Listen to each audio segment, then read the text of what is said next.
الحمد للہ وکفا والصلاة والسلام علی عباده الذین اصطفیٰ خصوصاً علی افضلہم وخاتم النبیین محمد الامین وعلی آلہ وصحبہ اجمعین اما بعد فاعوذ باللہ من الشیطان الرجیم بسم اللہ الرحمن الرحیم والضحى واللیل اذا سجا ما ودعك ربك وما قلى وللآخرة خير لك من الأولى ولسوف يعطيك ربك فترضى ألم يجدك يتيما فآوى ووجدك ضالا فهدى ووجدك عائلا فأغنى فأما اليتيم فلا تقهر وأما السائل فلا تنهر وأما بنعمة ربك فحدث بسم الله الرحمن الرحيم ألم نشرح لك صدرك ووضعنا عنك وزرك الذي أنقض ظهرك ورفعنا لك ذكرك فإن مع العسر يسرا إن مع العسر يسرا فإذا فرغت فانصب وإلى ربك فارغب صدق الله العظيم رب اشرح لي صدري ويسر لي امري واحلل عقدة من لساني يفقهوا قولي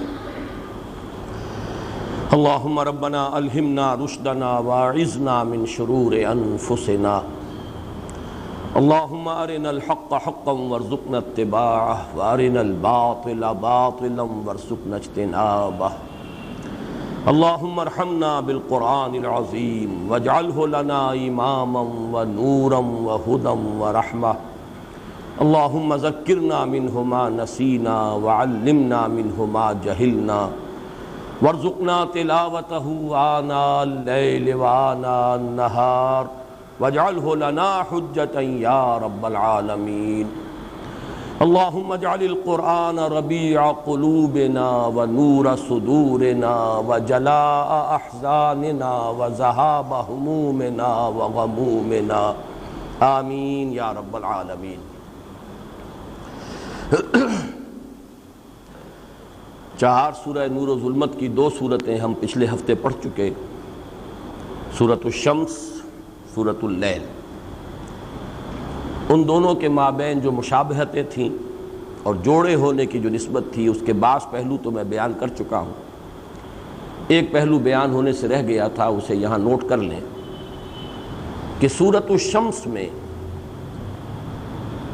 جو دنیاوی عذاب آتا ہے اللہ کی طرف سے کسی قوم پر، یا آتا تھا کہیے، اس لیے کہ اب نبوت اور رسالت کا سلسلہ بند ہو چکا ہے، تو جب کسی قوم کی طرف کسی نبی یا رسول کو بھیجا جاتا تھا لیکن قوم رد کر دیتی تھی اس کی دعوت کو، تو جو عذاب استیصال، وہ عذاب کے جو جڑ سے اکھیڑ دینے والا عذاب، نسیم منسیہ کر دینے والا عذاب جو دنیا میں آتا تھا، عذاب دنیاوی، اس کا ذکر ہے۔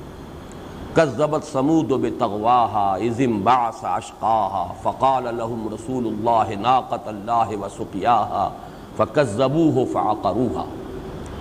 جبکہ سورۃ اللیل میں ہم نے دیکھا کہ عذاب اخروی کا تذکرہ جو ہے عذاب دنیاوی کا تذکرہ نہیں ہے، عذاب اخروی کا تذکرہ ہے۔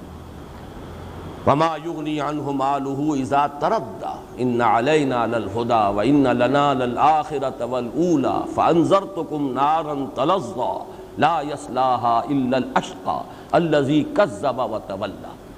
تو یہ دو عذاب ہیں، آخرت کا عذاب جو دائمی ہے، مستقل ہے، اور ایک دنیا کا عذاب، عذاب استیصال، قوموں پر ہلاکت کا اللہ تعالیٰ کا وہ فیصلہ جو کسی رسول کی دعوت کو رد کرنے کی سزا کے طور پر دنیا میں آتا رہا ہے۔ اب ہم آ رہے ہیں اس چہار سورہ نور و ظلمت کا جو دوسرا جوڑا ہے، سورۃ الضحیٰ اور سورۃ الانشراح۔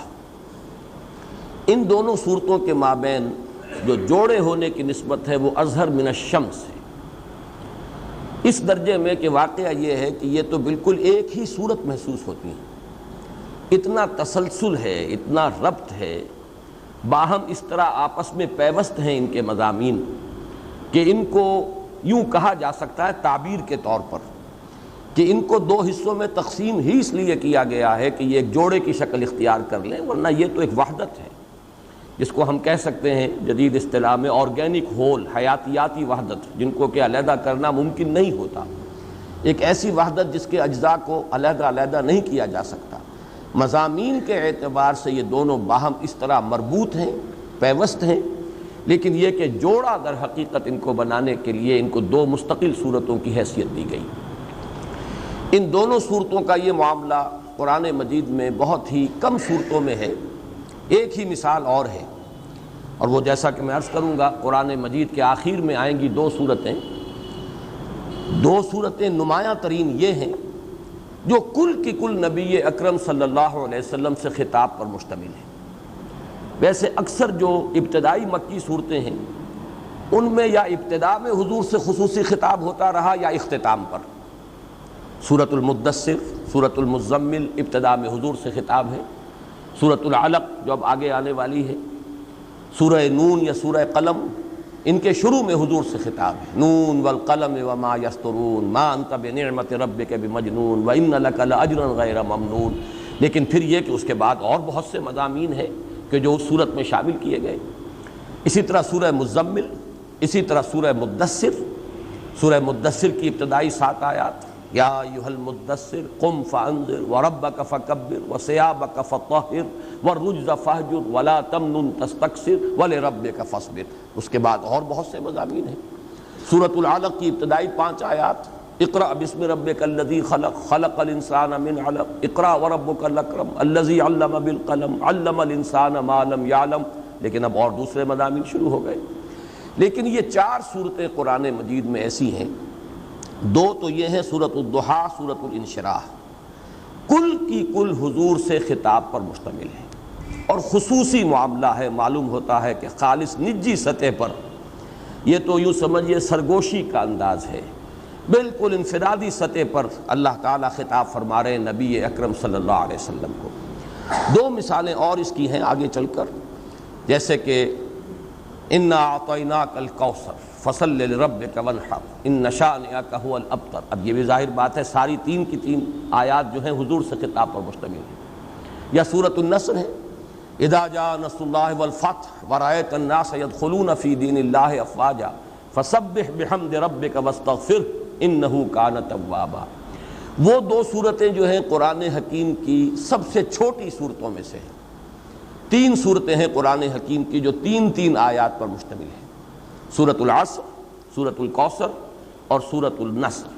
ان میں سے 2 وہ ہیں کہ جن میں بالکل انفرادی سطح پر نبی اکرم صلی اللہ علیہ وسلم سے خطاب ہے، اور کل کی کل جو صورت ہے آپ ہی سے خطاب پر مشتمل ہے۔ یا پھر یہ 2 صورتیں یہ نسبتاً بڑی ہیں، سورۃ الضحیٰ 11 آیات پر مشتمل ہے، سورۃ الانشراح 8 آیات پر مشتمل ہے۔ پھر یہ کہ یہ جوڑے کی شکل میں ہے، وہ علیحدہ علیحدہ ہیں۔ سورۃ الکوثر جو ہے وہ شامل کی گئی ہے ارأیت الذی یکذب بالدین کے ساتھ، سورۃ النصر شامل کی گئی ہے سورۃ الکافرون کے ساتھ، لیکن یہاں یہ دونوں صورتیں جو ہیں باہم جوڑے کی شکل میں ہیں۔ تو پہلی بات تو میں نے یہ عرض کی کہ ان کے مابین جوڑے ہونے کی نسبت اظہر من الشمس ہے، یہاں تک کہ حضرت عبداللہ ابن مسعود رضی اللہ تعالی عنہ کا یہ معمول روایت کیا گیا ہے، یہ بھی کہا گیا ہے کہ وہ اسے ان دونوں کو ایک ہی صورت سمجھتے تھے، لیکن یہ کہ جو زیادہ صحیح بات ہے وہ یہ ہے کہ ان کو یہ چیز محبوب تھی کہ نماز کی ایک ہی رکعت میں ان دونوں صورتوں کو بلا فصل پڑھتے تھے، درمیان میں آیت بسم اللہ کی تلاوت نہیں کرتے تھے۔ سورۃ الضحیٰ، سورۃ الانشراح ایک ہی رکعت میں دونوں کو تسلسل کے ساتھ تلاوت کرتے تھے، یہ ان کا معمول جو ہے یہ تو ثابت ہے، لیکن اس سے یہ لازم نہیں آتا کہ ان کی رائے بھی یہ ہو کہ یہ ایک ہی صورت ہے، یہ تو اختلافی شے ہے ہی نہیں۔ جہاں تک تعداد سور کا تعلق ہے، صورتوں کی تعداد کا، وہ بالکل متفق علیہ ہیں، اس پر اجماع ہے، 114 صورتیں، ان میں کوئی اختلاف نہیں۔ ہو سکتا ہے بعض لوگوں نے ان کے اس طرز عمل سے یہ نتیجہ نکالا ہو کہ چونکہ وہ ایک ہی رکعت میں ان دونوں صورتوں کو پڑھتے ہیں بغیر درمیان میں آیت بسم اللہ کی تلاوت کیے، تو شاید اس سے نتیجہ کے طور پر یہ بات جو ہے اخذ کی گئی ہو کہ ان کے نزدیک یہ ایک صورت ہے، لیکن یہ کہ اس میں آپ کوئی اپنے ذہن میں کوئی اشکال نہ آنے دیں، یہ دو صورتیں ہیں، ایک نہایت ہی حسین و جمیل جوڑا ہے، اور پھر یہ کہ ان دونوں صورتوں کا سابقہ دو صورتوں کے ساتھ جو ربط و تعلق ہے وہ بھی اظہر من الشمس ہے، وہ میں تفصیل سے بیان کر چکا ہوں، کس طرح تدریجاً جو قسموں کا حصہ ہے وہ کم ہوتا چلا گیا۔ سورۃ الشمس میں 8 آیات، والشمس وضحاها والقمر اذا تلاها والنہار اذا جلاها واللیل اذا یغشاها والسماء وما بناها والارض وما طحاها ونفس وما سواها فالہمها فجورها وتقواها، 8 آیات قسموں پر مشتمل۔ سورۃ اللیل میں اب 3 آیات رہ گئیں، واللیل اذا یغشا والنہار اذا تجلی وما خلق الذکر والانثی۔ یہاں آ کر سورۃ الضحیٰ میں وہ 2 آیتیں رہ گئیں، والضحیٰ واللیل اذا سجا، اور آخری آیت بغیر قسموں کے براہ راست شروع ہو رہی ہے۔ یہ تدریج جو ہے بڑی نمایاں طور پر یہاں واضح ہو رہی ہے، مضامین کا جو ربط ہے ان 4 صورتوں میں، جس کی وجہ سے کہ میں نے اس کے لیے نام تجویز کیا ہے 4 سورہ نور و ظلمت۔ پھر یہ کہ ان کے مابین یہ ربط کہ جہاں تک اصل مضمون ہے وہ شروع میں بہت ہی اجمال کے ساتھ آیا۔ سورۃ الشمس میں قسمیں کس چیز پر کھائی گئیں؟ صرف 2 آیتیں، قد افلح من زکاہا وقد خاب من دساہا۔ یہ مضمون اب پھیل رہا ہے، میں عرض کر چکا ہوں، ریسیپروکل نسبت ہے، قسمیں رفتہ رفتہ کم ہو رہی ہیں، اصل مضمون جو ہے مقسم علیہ وہ رفتہ رفتہ پھیل رہا ہے، اس کے اندر وضاحت کا پہلو آ رہا ہے۔ سورۃ اللیل میں آیا ان سعیکم لشتی فاما من اعطی واتقی وصدق بالحسنی فسنیسرہ للیسری واما من بخل واستغنی وکذب بالحسنی فسنیسرہ للعسری۔ پھر یہ بات بھی میں عرض کر چکا ہوں کہ انسان کی اپنی کوشش، اپنی جد و جہد، اپنی سعی، اس سے جو بلند ترین مقام ہے جس تک انسان پہنچ سکتا ہے وہ مقام صدیقی ہے، وہاں تک بات جو ہے سورۃ اللیل میں آ چکی ہے۔ اس سے اوپر تو مقام وہی ہے، میں تشبیہ بلا تشبیہ اس وقت عرض کروں گا کہ جیسے کوئی شخص چڑھ رہا ہو اور وہ چڑھ رہا ہے اپنی محنت سے، کسی رسی کی مدد سے، یا کوئی اور سیڑھی ہے، لیکن سیڑھی کہیں اوپر جا کر جہاں اسے پہنچنا ہے شارٹ رہ گئی ہے، کم رہ گئی ہے، اب وہ محتاج ہے کہ کوئی اوپر سے اس کا ہاتھ پکڑ کر کھینچ لے تو وہ اوپر چلا جائے گا، ورنہ ممکن نہیں۔ یہ سمجھیے کہ مقام صدیقیت تک انسان خود اپنی محنت سے، مشقت سے، اپنے زور بازو سے پہنچ سکتا ہے۔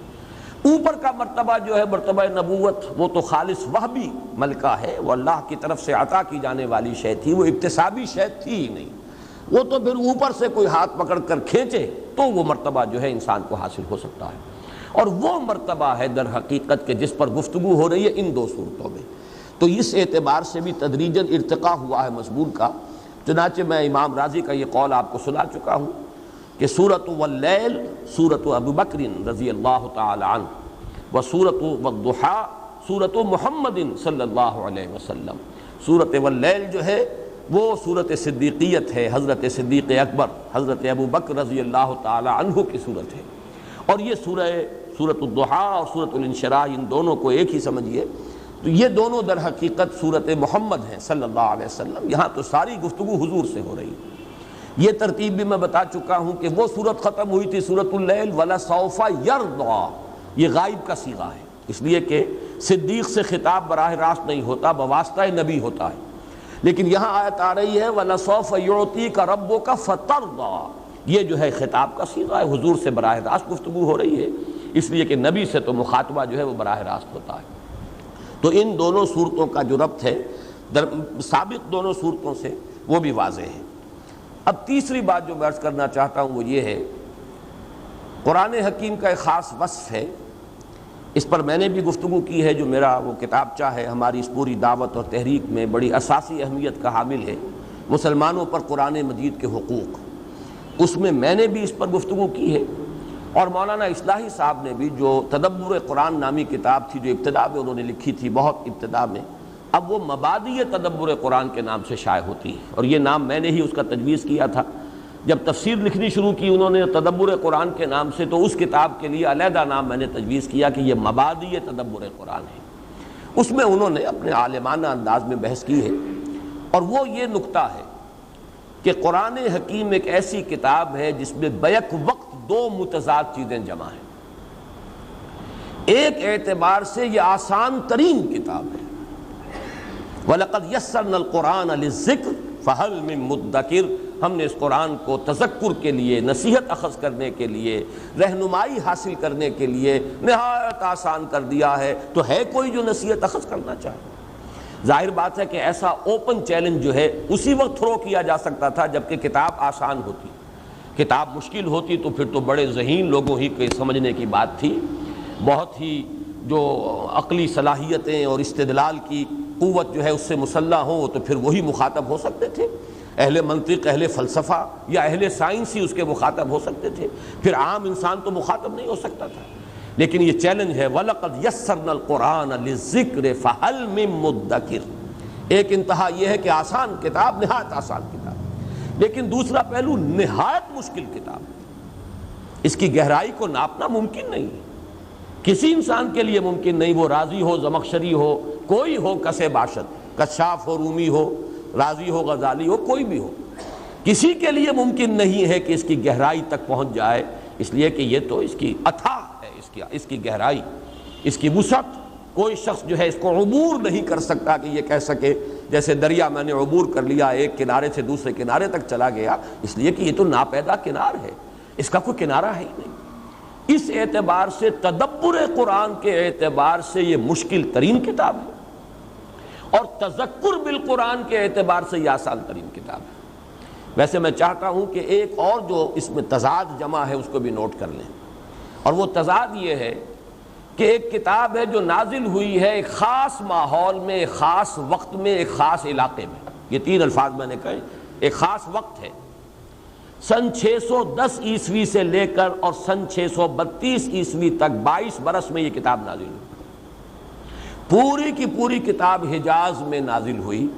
چند آیات کو آپ کہہ سکیں گے سورہ توبہ کی کہ وہ اس سے مستثنیٰ ہوں گی کہ آپ جب سفر تبوک پر گئے تھے تو جاتے آتے بھی کچھ آیات نازل ہوئی ہیں تو حجاز سے ذرا آگے جا کر، لیکن واقعہ یہ کہ وہ بھی حجاز کا سرا بن جاتا ہے، وہیں سے حجاز کا آغاز ہے۔ ایک خاص جغرافیائی ماحول میں، ایک خاص زمانے میں، ایک خاص قوم اس کی مخاطب اولین تھی، تو اس اعتبار سے کتنی محدودیتیں جمع ہو گئیں، لیکن اس میں ہدایت ابدی ہے، ہمیشہ ہمیش کے لیے، ہر انسان کے لیے، یہاں تک کہ اس دور میں علامہ اقبال جیسا شخص جو ہے اس کے اگر علم کی پیاس کو کوئی تسکین حاصل ہوئی ہے آ کر تو قرآن مجید کے دامن میں، سارے فلسفے پڑھ لیے، مشرق کے، مغرب کے، قدیم جدید، یورپ میں جا کر وقت گزار لیا، لیکن وہ جو علم کی پیاس تھی اسے تسکین نہیں میسر آئی، نہ کہیں جہاں میں اماں ملی جو اماں ملی تو کہاں ملی میرے جرم خانہ خراب کو تیرے عفو بندہ نواز میں۔ چنانچہ یہ بات ثابت ہے کہ آخری جو دور ہے علامہ اقبال کی زندگی کا، ان کے آس پاس کوئی فلسفے کی کتاب نہیں ہوتی تھی، صرف قرآن ہی پڑھتے تھے اور روتے تھے۔ اور پھر جب پوچھا ہے سید نذیر نیازی نے کہ یہ لوگ کہتے ہیں کہ آپ کا فلسفہ فلاں سے ماخوذ ہے، فلاں فلسفی سے آپ نے تصورات مستعار لیے ہیں، کیا آپ خود بتائیں گے؟ تو فرمایا کہ ہاں، کل آ جانا فلاں وقت میں تمہیں لکھوا دوں گا میرے فلسفہ خودی کا سورس کیا ہے۔ بہت خوش، یہ ہمارے ہاں ہی محاضرات میں یہ واقعہ سید نذیر نیازی مرحوم نے خود سنایا تھا، اور وہ ہمارے ہاں جو کتاب چاہے اس میں اشاعہ شدہ ہے۔ تو بہت خوش ہوئے کہ میں جا رہا ہوں آج شاعر مشرق، جو راز کسی پہ نہیں کھلا، وہ راز کملی والے نے سمجھا دیا چند اشاروں میں، آج وہ راز جو ہے علامہ اقبال جو ہے حکیم امت شاعر مشرق مجھے بتائے۔ تو پینسل کاغذ لے کر بیٹھا ہوں تو کہا کہ ذرا یہ قرآن مجید نکال لاؤ، تو کہتے ہیں کہ میں حیران رہ گیا، بلکہ ایک اعتبار سے یہ سمجھیے اوس سی پڑ گئی مجھ پر، لیکن یہ کہ پھر ان کا سورۃ الحشر کھولو، اس کا آخری رکوع اور وہ آیت وَلَا تَكُونُوا كَالَّذِينَ نَسُوا اللَّهَ فَأَنسَاهُمْ أَنفُسَهُمْ أُولَٰئِكَ هُمُ الْفَاسِقُونَ۔ اب یہ ہے آیت، یہ ہے در حقیقت میرے فلسفہ خودی کا سورس۔ تو یہ میں عرض کر رہا تھا کہ اصل مضمون تو میرا یہ تھا آج کے لیے کہ قرآن مجید ایک اعتبار سے آسان ترین کتاب، دوسرے اعتبار سے مشکل ترین کتاب، ایک اعتبار سے اس کی محدودیتیں، زمانہ نزول، مقام نزول، مخاطب اولین، اس اعتبار سے نہایت محدود معاملہ، لیکن اس کی ہدایت، اس کی گائیڈنس لامحدود، ہمیشہ ہمیش کے لیے، پوری نوع انسانی کے لیے، اور ہر سطح ذہنی کے انسان کے لیے۔ لیکن آج اصل میں عرض کر رہا تھا کہ یہ جو فینومینن ہے، قرآن مجید آسان ترین کتاب بھی ہے، مشکل ترین کتاب بھی ہے، اس کا میرے نزدیک سب سے بڑا مظہر یہ دو صورتیں ہیں، سورۃ الضحیٰ اور سورۃ الانشراح۔ وجہ کیا ہے؟ ان دونوں صورتوں میں کوئی لفظ مشکل نہیں، لغت کی گہرائیوں میں جانے کی ضرورت ہی نہیں، اکثر و بیشتر الفاظ وہ ہیں کہ جو سابقہ صورتوں کے اندر اور وضاحت کے ساتھ آ چکے ہیں، ویسے بھی مشکل نہیں، ضحیٰ آ چکا ہے اور اسی طریقے سے رات اس کی گواہی آ چکی ہے، کوئی لفظ مشکل نہیں یہاں۔ پھر یہ کہ کوئی نحوی اشکال اس میں نہیں، یوں سمجھیے کہ جسے ہم کہتے ہیں کہ ہر زبان کا جو سب سے اونچا ادب ہوتا ہے اسے سہل ممتنع کہتے ہیں، بات بہت اونچی کہی جائے لیکن سادہ ترین زبان میں اور سادہ ترین الفاظ میں، آسان ترین زبان میں، اور یہی مشکل ہے۔ اصل میں مشکل مضامین کو ثقیل اصطلاحات میں، ثقیل زبان میں بیان کرنا آسان ہے، لیکن بلند مضامین کو آسان زبان میں بیان کرنا مشکل ہے۔ اس اعتبار سے سہل ممتنع کہا جاتا ہے وہ اشعار یا وہ عبارتیں کہ جو بہت سادہ ہوں لیکن بہت گہری ہوں۔ تو میں یہ سمجھتا ہوں کہ ویسے تو قرآن مجید پورا کا پورا سہل ممتنع کی ایک مثال ہے، لیکن یہ دو صورتیں اس اعتبار سے بہت نمایاں، کوئی لفظ مشکل نہیں۔ معلوم ہوتا ہے کہ صاف سا ترجمہ ہر شخص کر لے گا، لیکن یہ ہے کہ جبکہ نہ کوئی لفظ مشکل نہ کوئی نحوی اشکال، اس کے باوجود بعض پہلو ایسے ہیں کہ جن کے اعتبار سے نہایت مشکل سوالات سامنے آتے ہیں، اور وہ دو پہلو یہ ہیں کہ یہاں مخاطب ہے محمد صلی اللہ علیہ وسلم، آپ کا مقام، آپ کا مرتبہ، زبان لڑکھڑاتی ہے آپ کے لیے لفظ ضال استعمال کرنا۔ وہ کیا تھا بوجھ جو آپ پر پڑا ہوا تھا؟ الذی انقض ظہرک، جو آپ کی کمر کو توڑے دے رہا تھا، وہ کون سا بوجھ تھا؟ کیا مشقت تھی؟ پھر یہ کہ نظر آ رہا ہے جیسے کہ ہمت کچھ پست سی ہو رہی ہو۔ اب دیکھیے میں یہ الفاظ استعمال کر رہا ہوں اور ڈر رہا ہوں کہ حضور کی شان میں یہ لفظ ہم استعمال کریں، لیکن ان صورتوں کا جو پس منظر ہے وہ سامنے آ ہی نہیں سکتا۔ جیسے کچھ بددلی سی ہے، جیسے کچھ مایوسی سی ہے، جیسے کچھ حوصلہ پست ہو رہا ہے، جیسے کچھ ہمت جواب دے رہی ہے، جیسے کوئی اعصابی اضمحلال ہے۔ یہ کیفیات اب حضور کے بارے میں ان چیزوں کا تصور کرنا، آپ کا مقام رفیع، آپ کا مرتبہ بلند، اس کے حوالے سے یہ سوالات جب اٹھتے ہیں تو واقعہ یہ کہ ایک آدمی گھبرا کر رہ جاتا ہے۔ بلکہ آج میں سوچ رہا تھا کہ میں نے سورہ الحدید کی اس آیت کے بارے میں بارہا جو آپ کو الفاظ سنائے ہیں امام رازی رحمۃ اللہ علیہ کے، هو الاول والآخر والظاہر والباطن کے بارے میں، اعلم ان هذا المقام مقام غامض مہیب عمیق، ہوشدار کے رہبر دم تیغ قدم راہ، ہوشیار ہو جاؤ، یہ مقام بڑا خطرناک ہے، بہت یوں مہیب ہے، پر ہیبت ہے، پر جلال ہے، بہت گہرا ہے، بہت مخفی ہے۔ هو الاول والآخر والظاہر والباطن، اس لیے کہ اس میں اللہ کی ذات زیر بحث آ رہی ہے، باقی تمام معاملات صفاتی ہیں، یہاں پہ کوئی مسئلہ ذات کا ہے۔ کوئی خاص وجہ ہے کہ یہاں حرف واو آ رہا ہے جبکہ اللہ تعالیٰ کے اسماء میں قرآن مجید میں کہیں درمیان میں حرف عطف نہیں آتا۔ هو اللہ الذی لا الہ الا هو الملک القدوس السلام المؤمن المہیمن العزیز الجبار المتکبر، 8 اسماء آ گئے، حرف عطف نہیں ہے۔ لیکن یہاں هو الاول والآخر والظاہر والباطن، کیا وجہ ہے؟ اتنا فرق اسلوب کا کیوں ہے؟ اور وہاں پر یہ کہ واقعتاً آدمی جو ہے حیران اور ششدر ہو کر کھڑا رہ جاتا ہے، زبان کھولتے ہوئے ڈرتا ہے کہ کیسے تعبیر کروں اس حقیقت کو۔ ذرا سی زبان جو ہے اگر پھسل گئی تو وہ کفر ہو جائے گا، وہ ہماوست بن جائے گا، پینتھیزم بن جائے گا۔ لیکن یہ کہ الفاظ کچھ بول رہے ہیں، ابھر کر سامنے آ رہے ہیں، ان کا حق ادا کرنے کو ظاہر بات ہے اس کا تقاضا ہے کہ حق ادا کیا جائے، وہی اول وہی آخر وہی ظاہر وہی باطن، معلوم ہوا وہی وہ، اب کیسے تعبیر کریں اس کو؟ تو جیسے وہ مقام ہے جس کے بارے میں وہ الفاظ کہ اعلم ان ھذا المقام مقام غامض محیب عمیق، اسی طرح کا مقام یہ ہے میرے نزدیک سورۃ الضحیٰ اور سورۃ الانشراح۔ یہاں ذات محمدی زیر بحث ہے صلی اللہ علیہ وسلم، اور بلکہ جیسا کہ بہت سے شعراء نے تو کہا ہے کہ اللہ تعالیٰ کی ذات کے بارے میں تو آدمی کچھ کمی بیشی کر بھی جائے تو کوئی گھبراؤ نہیں، کوئی ایسی بات نہیں ہے، با خدا دیوانہ باشد با محمد ہوشیار، یہ تو بڑی نزاکت کا معاملہ ہے۔ نفس گم کردمی آیت جنید و بایزیدیں جا، یہ تو وہ مقام ہے کہ یہاں پر آ کر بایزید اور جنید جو ہے ان کی بھی جو ہے یوں سمجھیے کہ ان کی بھی سٹی گم ہو جاتی ہے. یہ الفاظ میں نے ذرا ثقیل الفاظ، نفس گم کردمی آیا جنید و بایزیدی جا. تو یہ جو مقام ہے ذات محمدی صلی اللہ علیہ وسلم اور ان کے وہ احساسات، اب ان کے بارے میں وہ الفاظ استعمال کرتے ہوئے زبان لڑکھڑاتی ہے. اسی اعتبار سے میں یہ عرض کر دوں، ان صورتوں کا حق نہ لغت اور ادب کے ماہرین ادا کر سکتے ہیں.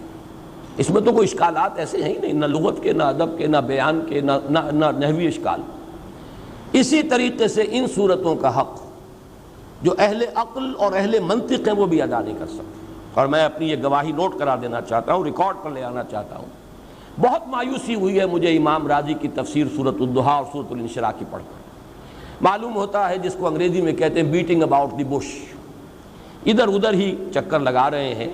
ان صورتوں کا جو اصل مضمون ہے معلوم ہوتا ہے کہ اس تک ان کی رسائی نہیں ہو رہی. اس کے حوالے سے میں آپ کو ایک خاص بات بتا دینا چاہتا ہوں.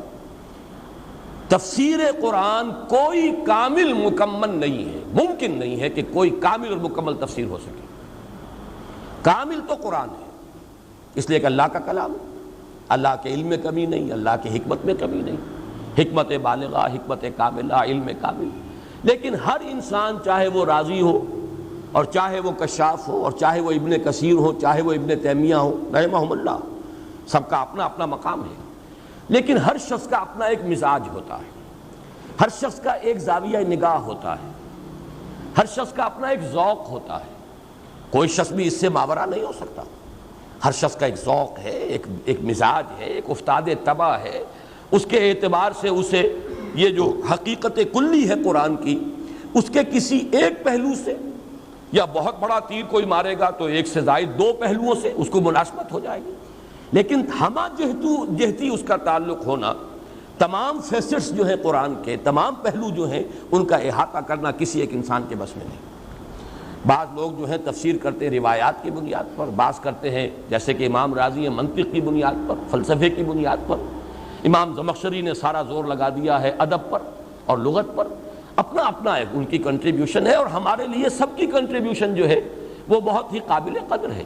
ہمیں ادھر سے بھی لینا، ادھر سے بھی لینا. لیکن یہ کہ اس میں قطعاً کسی شخص کی توہین نہیں ہے اگر یہ کہا جائے کہ فلاں شخص فلاں پہلو سے گویا کہ محروم رہا ہے، ایک پہلو سے اس نے کنٹریبیوٹ کیا ہے، بہت کچھ ہمیں دیا ہے اور ہمیں اس کی قدر کرنی چاہیے. اسی کے حوالے سے میں نے چونکہ جو بھی میری سوچ ہے اور میرا مطالعہ رہا ہے، اور اب تو ظاہر بات ہے کہ عمر کے آخری سرحدوں میں پہنچا ہوا ہوں، جو بھی سوچنا تھا سوچ چکا ہوں. لیکن یہ کہ میں نے اپنی سوچ کے بھی 4 اینگلز جو ہیں وہ بتائے ہیں کہ میں نے 4 گوشوں سے استفادہ کیا ہے. قرآن مجید کا ایک پہلو ہے تحریک، انقلاب، حرکت. یہ مولانا ابوالکلام آزاد اور مولانا مودودی، ان دونوں نے در حقیقت قرآن کے اس پہلو کو نمایاں کیا. بہت بڑی کنٹریبیوشن ہے.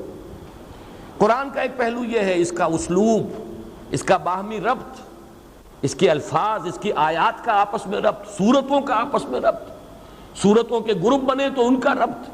یہ وہ پہلو ہے جو مولانا فراہی اور مولانا اصلاحی صاحب نے اس میں بہت کچھ کنٹریبیوٹ کیا ہے. لیکن ایک ہے قرآن مجید کا اسلاف کے ساتھ اور کچھ تصوف کی چاشنی کے ساتھ، یہ جو ایسوٹیرک ایلیمنٹ ہے، باطنی جو پہلو ہے دین کا اور قرآن مجید کا، یہ جس سے کہ اہل تصوف نے جس سے زیادہ دلچسپی لی ہے وہ پہلو، اس کو ہمارے اسلاف میں سے آج کے زمانے میں سمجھتا ہوں کہ مولانا شبیر احمد عثمانی رحمۃ اللہ علیہ کے حواشی اور در حقیقت ترجمہ جو ہے ان کے استاذ کا ہے حضرت شیخ الہند کا. پھر یہ کہ قرآن مجید کے حوالے سے فکر جدید پر تنقید، کہ فکر جدید اور جدید نظریات میں کتنا حصہ غلط ہے، کتنا صحیح ہے. یہ تو ظاہر بات ہے وہی شخص کر سکتا تھا جس نے جدید فلسفہ اور فکر پڑھا ہو. یہ عام علماء کے بس کا ہوگی نہیں جنہوں نے وہ پڑھا ہی نہیں، اس کوچے میں ان کا گزر ہی نہیں، انہیں پتہ ہی نہیں برٹرینڈ رسل کیا کہتا ہے اور آئنسٹائن کس بلا کا نام ہے. تو ظاہر بات ہے کہ ان کے نظریات میں کتنی چیز جو ہے وہ صحت پر مبنی ہے، فرائیڈ کیا کہتا ہے اور مارکس کا فلسفہ کیا ہے. یہ تو وہی کہیں گے جنہوں نے اس کوچے کے اندر خاک چھانی ہو. اس میں یہ ہے کہ علامہ اقبال اور ڈاکٹر رفیع الدین، یہ دو اصل میں دو کے جوڑے ہیں، ڈاکٹر اقبال، ڈاکٹر رفیع الدین، مولانا فراہی، مولانا اصلاحی، مولانا ابوالکلام، مولانا ابوالاعلیٰ، شیخ الہند، شیخ الاسلام، 2 شیخین دو ڈاکٹرز، دکترین عربی میں آپ اسے کہیں گے، دو ابوین، ابو الکلام ابو الاعلیٰ، اور دو یہ جن کی نسبت جو ہے فراہی اصلاحی یا نسبتی جن کے ناموں میں آ رہا ہے. تو یہ ہے جس سے کہ استفادہ کیا ہے. تو میں نے آج یہ بات دوبارہ اس لیے دہرا دی ہے کہ جو بھی طالب علم ہے قرآن کا، اسے یہ اصول کے طور پر سمجھ لینا چاہیے کہ جب تک وہ پینورامک نہیں بنائے گا اپنے ویو کو، اگر کسی ایک ہی شخص کے ساتھ یا ایک ہی شخصیت کے ساتھ یا ایک ہی تفسیر یا ایک ہی مفسر کے ساتھ اس نے اپنے آپ کو نتھی کر لیا، تو گویا کہ وہ محروم کر رہا ہے اپنے آپ کو قرآن مجید کے دوسرے پہلوؤں سے کہ جو اس مصنف یا مفسر کے ذوق سے زیادہ مناسبت نہیں رکھتا تھا، لہٰذا اس نے اس پر توجہ نہیں کی. زیادہ سے زیادہ پینورامک بنانے کی کوشش کرنی چاہیے. تو یہ جو میں نے عرض کیا تھا کہ ان دونوں صورتوں کا حق نہ ادب و لغت کے حوالے سے ادا کیا جا سکتا ہے، نہ عقل و منطق کے حوالے سے، بلکہ ان دونوں کا خاص معاملہ وہ ہے کہ جو صوفیاء، تصوف کا ذوق رکھنے والے متصوفین، انہوں نے، اور اس لیے کہ وہ در حقیقت علم النفس اور نفسیات انسانی کے سب سے بڑے ماہر ہمارے صوفیاء تھے، اس میں کوئی شک نہیں. جدید نفسیات کے ماہرین تو پانی بھریں گے ان کے سامنے، اس لیے کہ وہ تو در حقیقت انسان کے صرف ایک پہلو سے واقف ہے. وہ انسان کے صرف اینیمل بینگ جو ہے اس کی جو نفسیات ہیں اس کو جاننے والے ہیں، اس سے آگے نہیں. اصل انسان، ایک کل انسان، پورا انسان، the whole man, the whole human being, یہ تو ان کے سامنے ہے ہی نہیں. وہ اس کے روحانی وجود سے واقف ہی نہیں.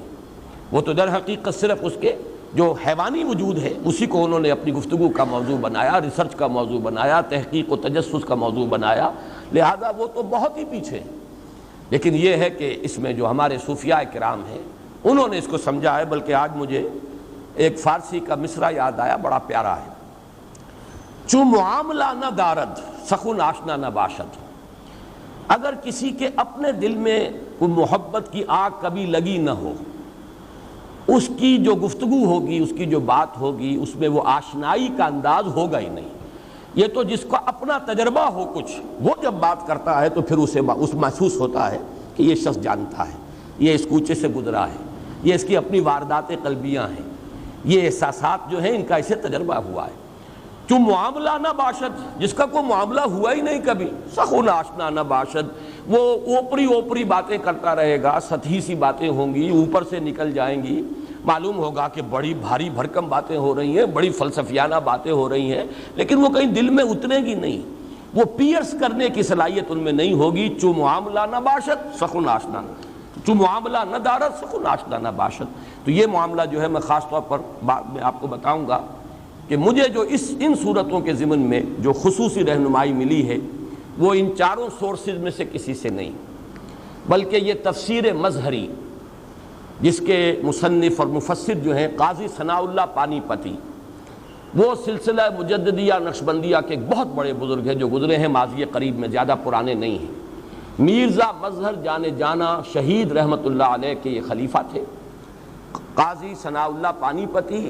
لیکن یہ نوٹ کیجئے، ایک ہمارے ہی دور میں بھی ثناء اللہ امرتسری رحمہ اللہ، انہوں نے تفسیر لکھی، لیکن انہوں نے اپنی تفسیر کا نام رکھا تفسیر ثنائی اپنے نام سے. ایک یہ ثناء اللہ ہے پانی پتی، انہوں نے اپنی تفسیر کا نام رکھا تفسیر مظہری، اپنے استاد کی طرف اسے منسوب کیا ہے. میرزا مظہر جانے جانا، اپنے نام کی طرف نسبت نہیں دی. اسی سے اندازہ ہو جاتا ہے کہ احساسات میں اور نقطہ نظر میں کتنا فرق ہے. ان کا ذوق کیا ہے، وہ سب کچھ منسوب کر رہے ہیں اپنے علم کو اپنے استاد کی طرف. آج ہم جو ہے وہ سب کچھ منسوب کرنا چاہتے ہیں اپنی طرف، کہ معلوم ہوتا ہے سب کچھ مجھ پر منکشف ہوا ہے، شاید یہ براہ راست وہی جو ہے مجھ پر ہوئی ہے. لیکن جبکہ ہمارے اسلاف کا انداز بالکل مختلف تھا کہ وہ تو یہ سمجھتے تھے کہ جو بھی کچھ ہے وہ ہمیں اپنے اساتذہ سے، اپنے مرشدین سے ملا ہے، ہم تو ان کی خاک پا کے برابر ہیں. تو انہوں نے تفسیر کا نام تفسیر مظہری رکھا ہے. بہرحال یہ کچھ طویل تو ہو گئی ہے تمہید، لیکن اب آئیے کہ ہم اس سورہ مبارکہ کا مطالعہ شروع کریں. وَالضُّحَىٰ وَاللَّيْلِ إِذَا سَجَىٰ مَا وَدَّعَكَ رَبُّكَ وَمَا قَلَىٰ. قسم ہے روز روشن کی، دھوپ چڑھے کا جو وقت ہے وہ میں بیان کر چکا ہوں. صلاۃ الضحیٰ تقریباً 10 بجے 11 بجے یعنی زوال سے متصلاً قبل جو ہے صلاۃ الضحیٰ ہے، 10 بجے کا وقت. یہ وہ وقت ہے جب کہ دن پوری طرح روشن بھی ہو گیا اور اس میں کچھ تمازت اور حدت جو ہے، حرارت اور گرمی بھی آ گئی، اور حرکت اور اس کے اندر تگ و دو، بھاگ دوڑ معاش کے لیے سب کے سب جو ہے وہ اپنی اس حرکت کے اندر مصروف ہیں۔ اور اس کے بالمقابل واللیل اذا سجا، یہاں یہ رات کے لیے کے ساتھ جو لفظ آیا وہ نیا لفظ ہے، اس سے پہلے یغشا تو آیا ہے، یغشاہا، واللیل اذا یغشاہا سورۃ الشمس میں، اور واللیل اذا یغشا سورۃ اللیل میں، ڈھانپ لینے والی رات۔ معلوم ہوتا ہے کہ جیسے کوئی چادر تان دی گئی، اوپر چھپا دیا گیا کسی شے کو، زمین کو ڈھانپ دیا، یا سورج کے آگے رات جو ہے چادر بن کر تن گئی، اب آپ کو سورج نظر نہیں آ رہا، اس کی روشنی کا سلسلہ منقطع ہو گیا۔ لیکن یہاں لفظ لایا گیا ہے واللیل اذا سجا۔ یہ سجا کے لفظ میں جو بنیادی مفہوم ہے وہ سکون، چنانچہ بحر ساجن کہتے ہیں سمندر کی وہ کیفیت جس میں کوئی تلاطم نہیں ہے، موجیں نہیں ہیں، پرسکون سمندر جو ہے، پانی جو ہے پرسکون ہے، یہ بحر ساجن۔ تو واللیل اذا سجا، جب کہ رات پوری سکون اس میں طاری ہو گیا، حرکت ختم ہو گئی، پرندے بھی اپنے گھونسلوں میں چلے گئے، انسان بھی اپنے گھروں میں جو بھی رین بسیرا ہے ہر ایک کا، وہاں اس نے جا کر بسیرا لے لیا، ہر طرف ایک سکون کی کیفیت ہے۔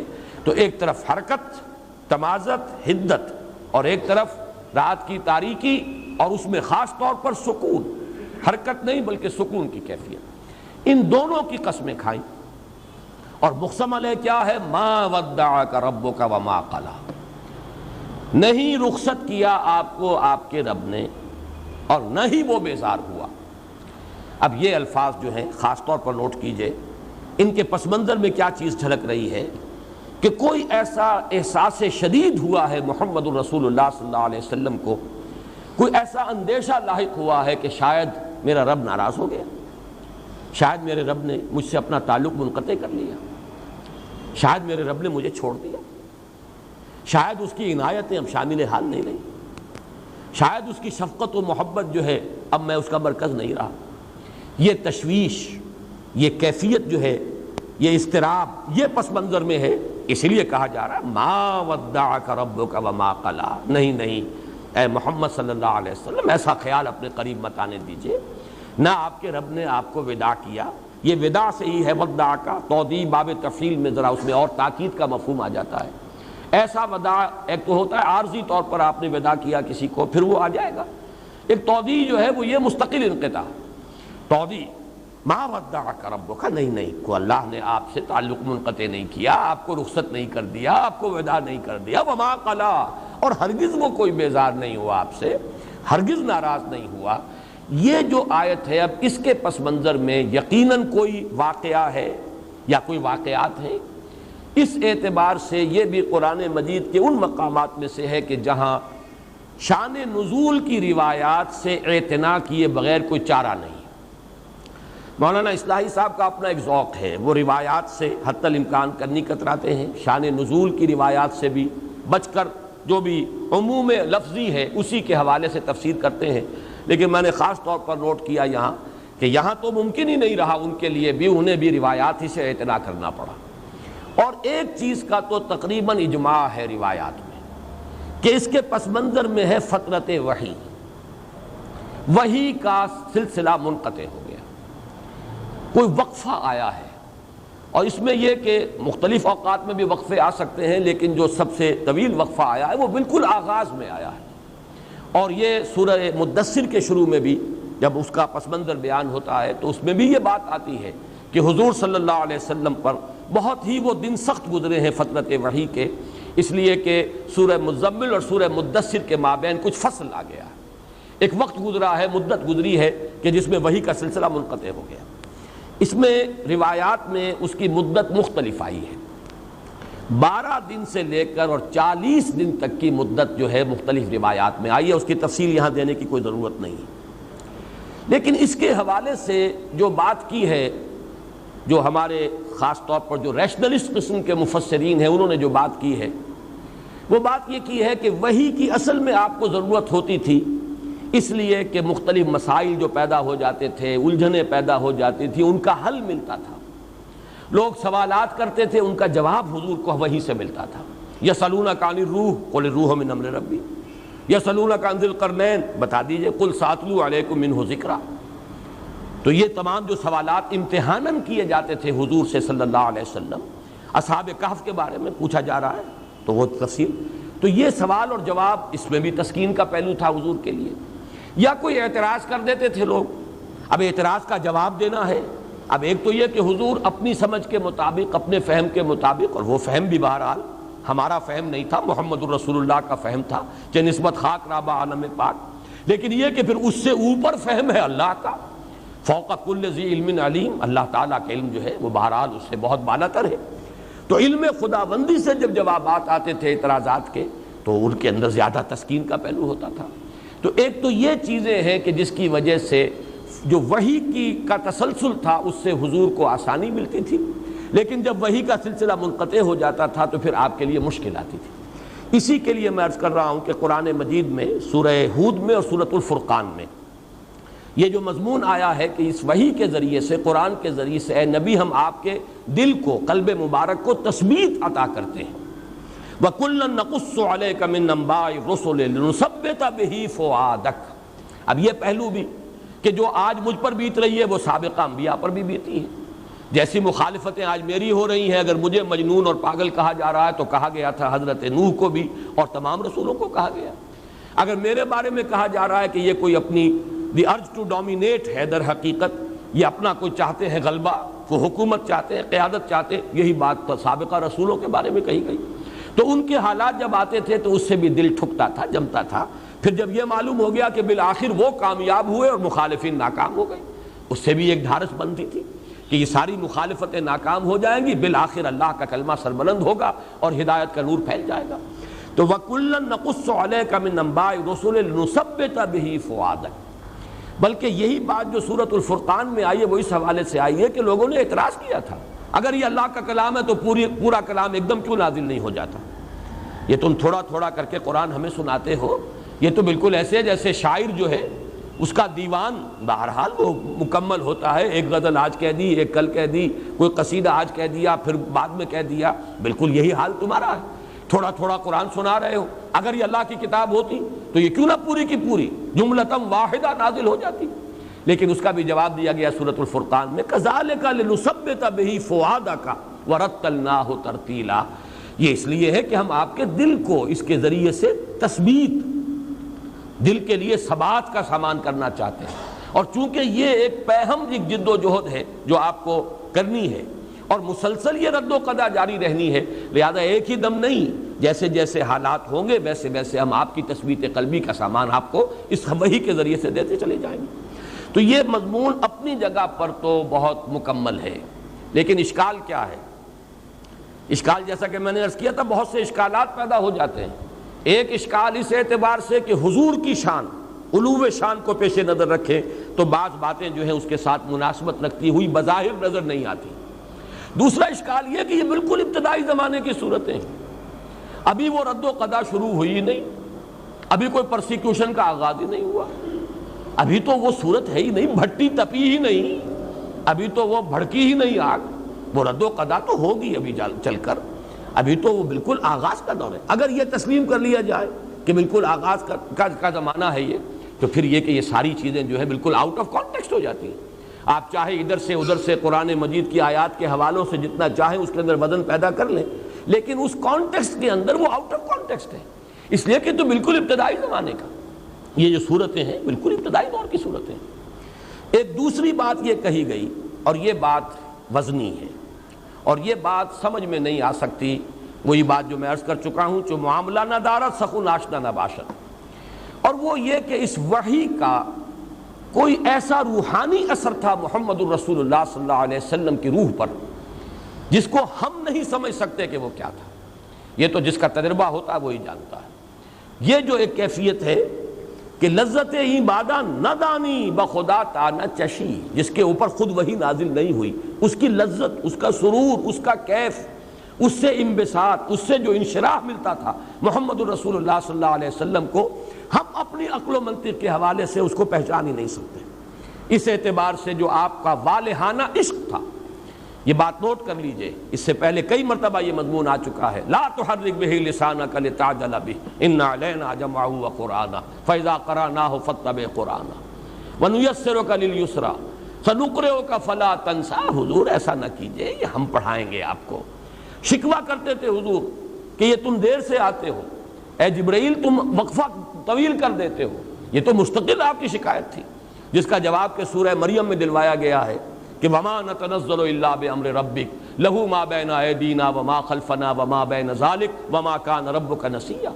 اے نبی ہم اپنی مرضی سے نازل ہو ہی نہیں سکتے، تو آپ کے رب کا حکم ہوتا ہے تو ہم آتے ہیں، ہم اپنے اختیار سے نہیں آتے، اس لیے کہ ہمارے سامنے جو کچھ ہے اس کا اختیار بھی اللہ کے ہاتھ میں، جو ہمارے پیچھے ہے اس کا اختیار بھی اللہ کے ہاتھ میں، جو دونوں کے مابین ہے اس کا اختیار بھی اللہ کے ہاتھ میں۔ دونوں کے مابین کیا ہے؟ ہمارا وجود، ہمارا تو کل وجود اللہ کے اختیار میں ہے، ہم وہی کرتے ہیں جو کچھ کہ ہمیں حکم ملتا ہے۔ یفعلون ما یؤمرون، وہ تو اللہ تعالیٰ کے کسی لا یعصون اللہ ما امرہم ویفعلون ما یؤمرون، اور اسی سے روکا گیا ہے سورہ طٰہٰ میں وَلَا تَعْجَلْ بِالْقُرْآنِ مِن قَبْلِ أَن يُقْضَىٰ عَلَيْكَ وَحْيُهُ۔ اے نبی جلدی نہ کیجئے، اس میں ہے در حقیقت وہ اشتیاق اور شوق اور محبت اور ایک والہانہ عشق جو تھا وہی کے ساتھ محمد الرسول اللہ صلی اللہ علیہ وسلم کو، تو اس میں یہ جو تھوڑا وقفہ آیا ہے اس پر آپ کی دل کے اوپر نہایت شاق گزرا ہے یہ مرحلہ، اور یہ در حقیقت حساب کتاب ہمارے حساب کتاب میں آنے والی بات نہیں،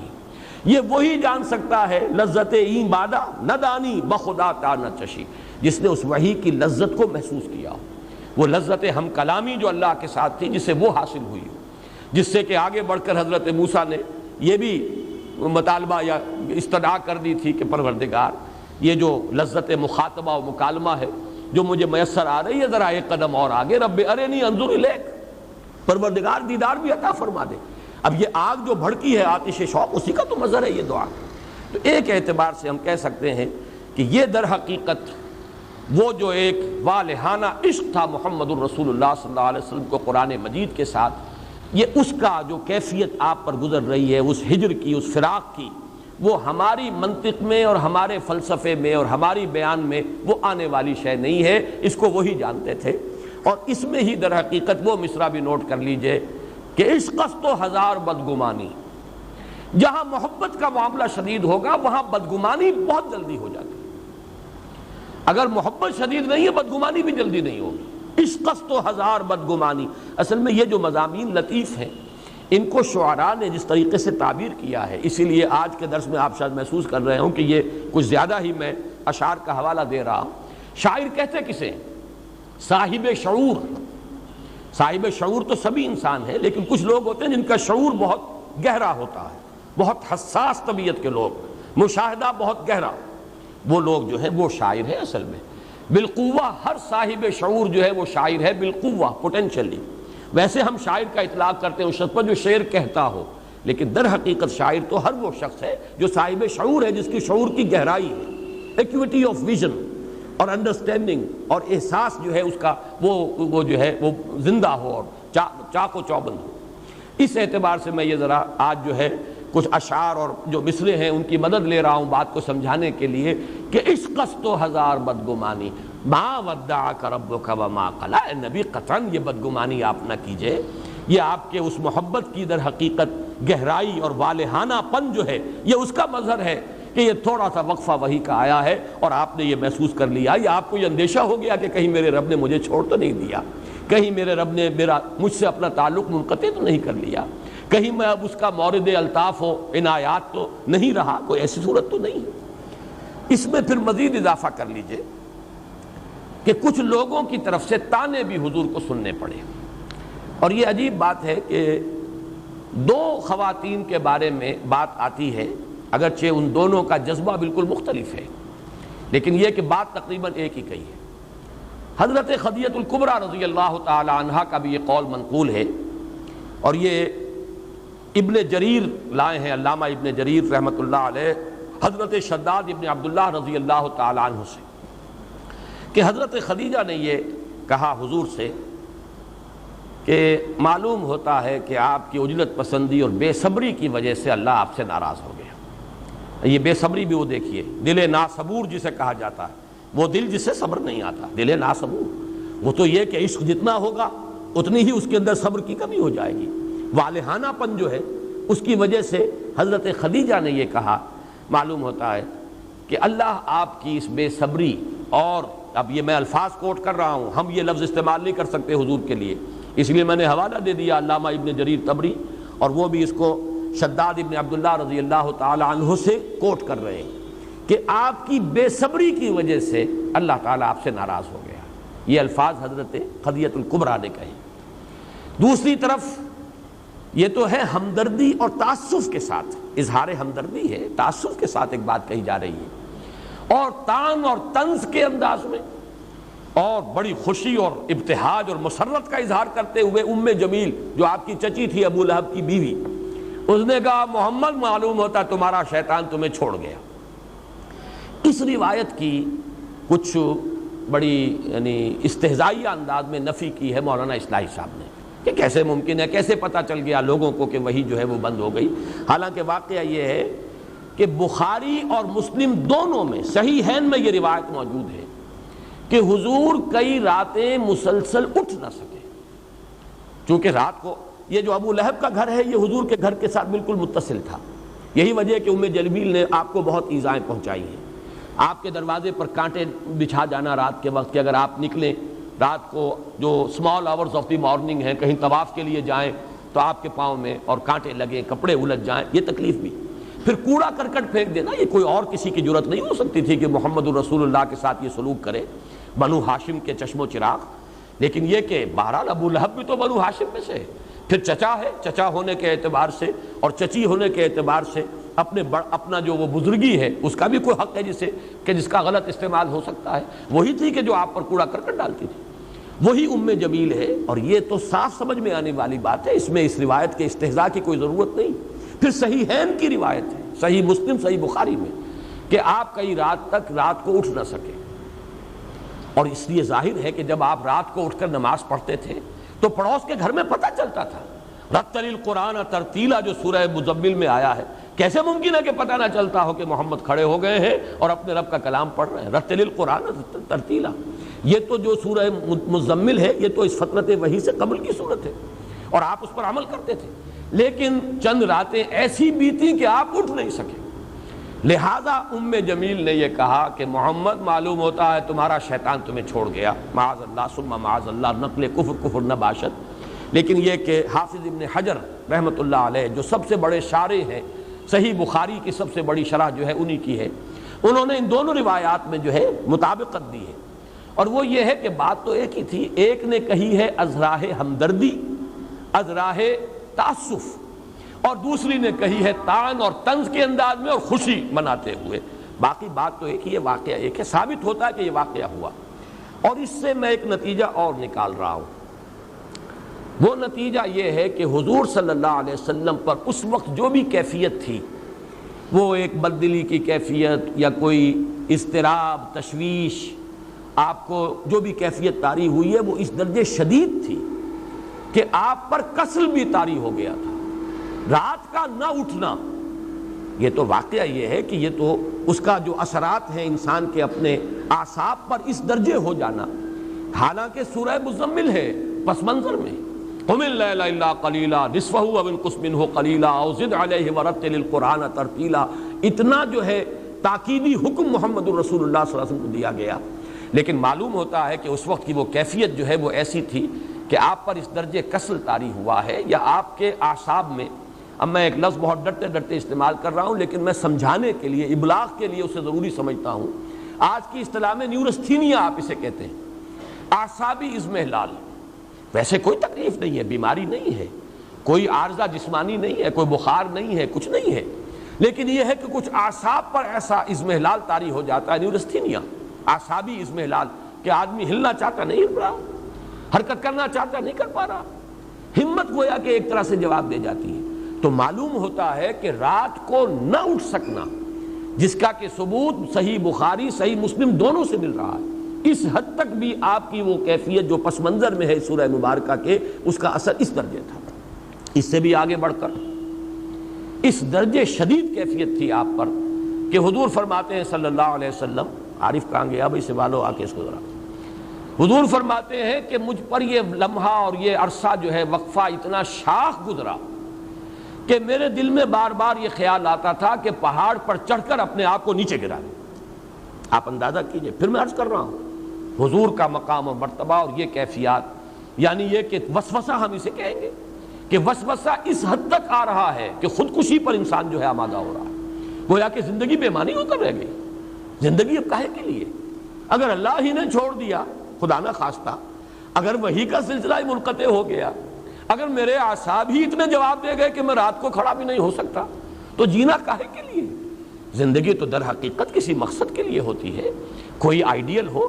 ایک ہے وہ جو حیوانی سطح پر زندگی گزارتے ہیں، جن کے بارے میں میری جو تعبیر ہے وہ یہ ہے کہ جنہیں زندگی گزارتی ہے وہ زندگی کو نہیں گزارتے، زندگی انہیں گزارتی ہے۔ وہ زندگی بسر نہیں کرتے، زندگی انہیں بسر کرتی ہے، ان کا معاملہ اور ہے۔ لیکن ایک وہ جس کا زندگی میں کوئی آئیڈیل ہے، کوئی محبوب ہے، کوئی اعلیٰ نصب العین ہے، کوئی مطلوب ہے، تو اس کے لیے تو زندگی جو ہے اسی اپنے نصب العین سے عبارت ہو کر رہ جاتی ہے۔ اگر اسی میں محسوس و تعطل ہے، اسی میں کوئی انقطاع کی صورت پیدا ہو گئی، اسی میں کوئی آگے بڑھنے کا راستہ نظر نہیں آ رہا، تو زندگی بے معنی ہو جائے گی۔ یہ چیز بھی ثابت ہے اور بخاری سے ثابت ہے۔ میں یہ سارے حوالے خاص طور پر آج اس لیے آپ کو نوٹ کرا رہا ہوں کہ یہ معاملات بڑے نازک ہیں۔ حضور کا مقام و مرتبہ تو یہ تو نفس گم کردہ می آیت جنید و بایزیدی جا، یہ تو بہت نازک مقام ہے۔ اس اعتبار سے مجھے ساری باتیں جو میں کہہ رہا ہوں، اگر صرف میری بات آپ سمجھیں گے تو آپ کو بدگمانی مجھ سے ہو جائے گی۔ میں یہ سارے حوالے اس لیے دے رہا ہوں کہ یہ چیزیں ثابت ہیں روایات سے، اور روایات بھی جو ہیں وہ دوسرے تیسرے درجے کی نہیں، بخاری سے، صحیح مسلم سے یہ ثابت ہے کہ اس درجے حضور پر یہ سختی جو ہے کی کیفیت تھی۔ اور ایک مقام اور نوٹ کر لیجئے جو سورہ انعام میں ہے، یہ جو تانے تھے جو حضور کو مل رہے تھے، معلوم ہوتا ہے دوسروں نے بھی دیے۔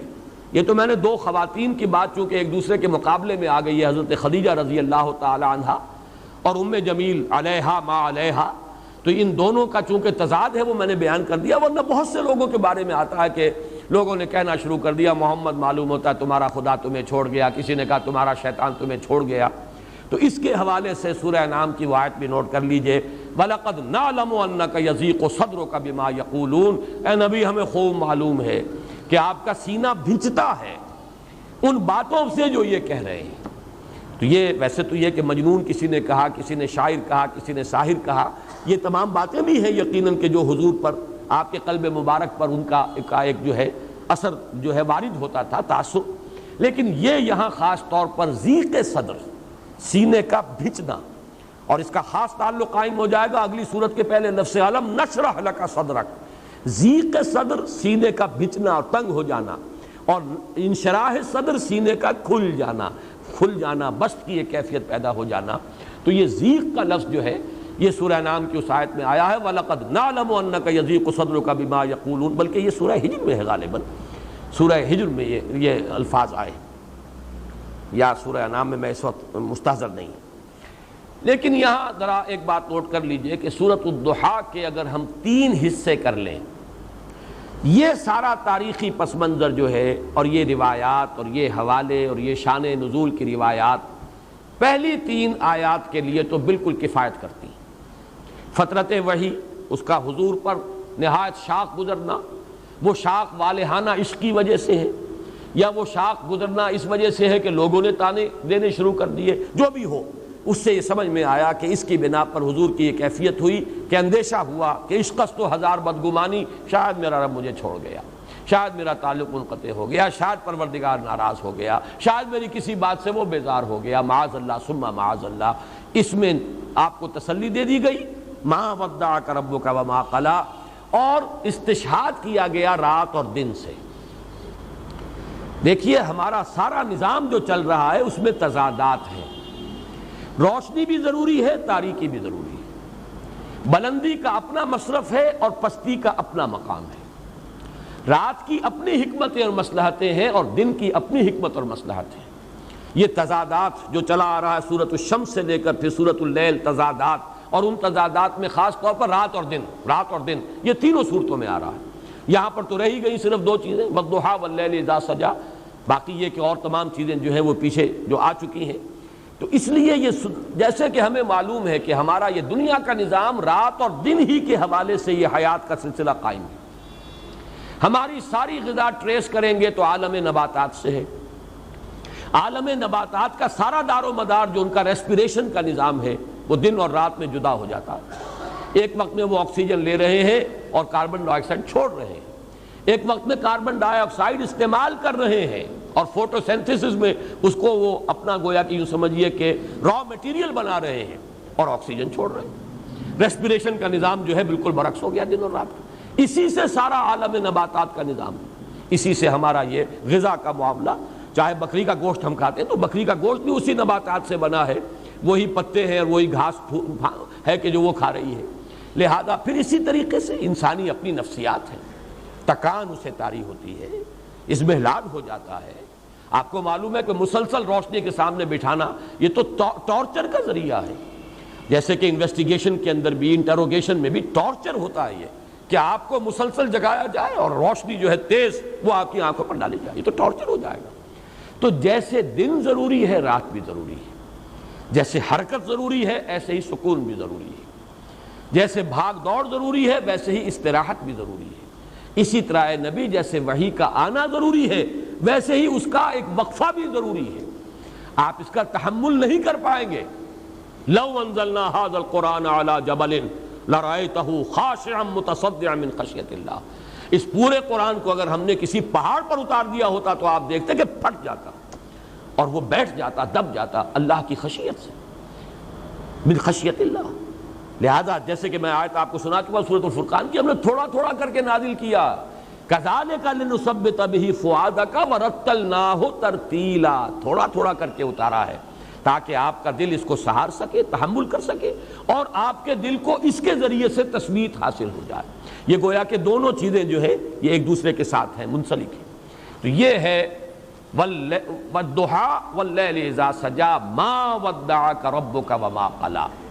لیکن اب جب ہم آتے ہیں اگلی 5 آیات پر, اس میں ایک اضافی کیفیت سامنے آ رہی ہے. یہ جو اب تسلی دی جا رہی ہے وَلَسَوْفَ يُعْطِيكَ رَبُّكَ فَتَرْضَىٰ وَلَلْآخِرَةُ خَيْرٌ لَكَ مِنَ الْأُولَىٰ أَلَمْ يَجِدْكَ يَتِيمًا فَآوَىٰ وَوَجَدَكَ ضَالًّا فَهَدَىٰ وَوَجَدَكَ عَائِلًا فَأَغْنَىٰ. اس کے پس منظر میں ایک دوسری کیفیت ہے, نا امیدی کی کیفیت. جیسے کہ میری محنت کا کوئی نتیجہ نہیں نکل رہا, ایک مایوسی اور بددلی کی کیفیت چھا رہی ہے. جیسے کہ پس منظر میں ہے سورہ طٰہٰ کی ابتدائی آیات کے, طٰہٰ ما انزلنا علیک القرآن لتشقیٰ. اس لیے ہم نے قرآن آپ پر نازل نہیں کیا کہ آپ ناکام اور نامراد ہوں, آپ بامراد ہوں گے, کامیاب ہوں گے, کامیابی آپ کے قدم چومے گی.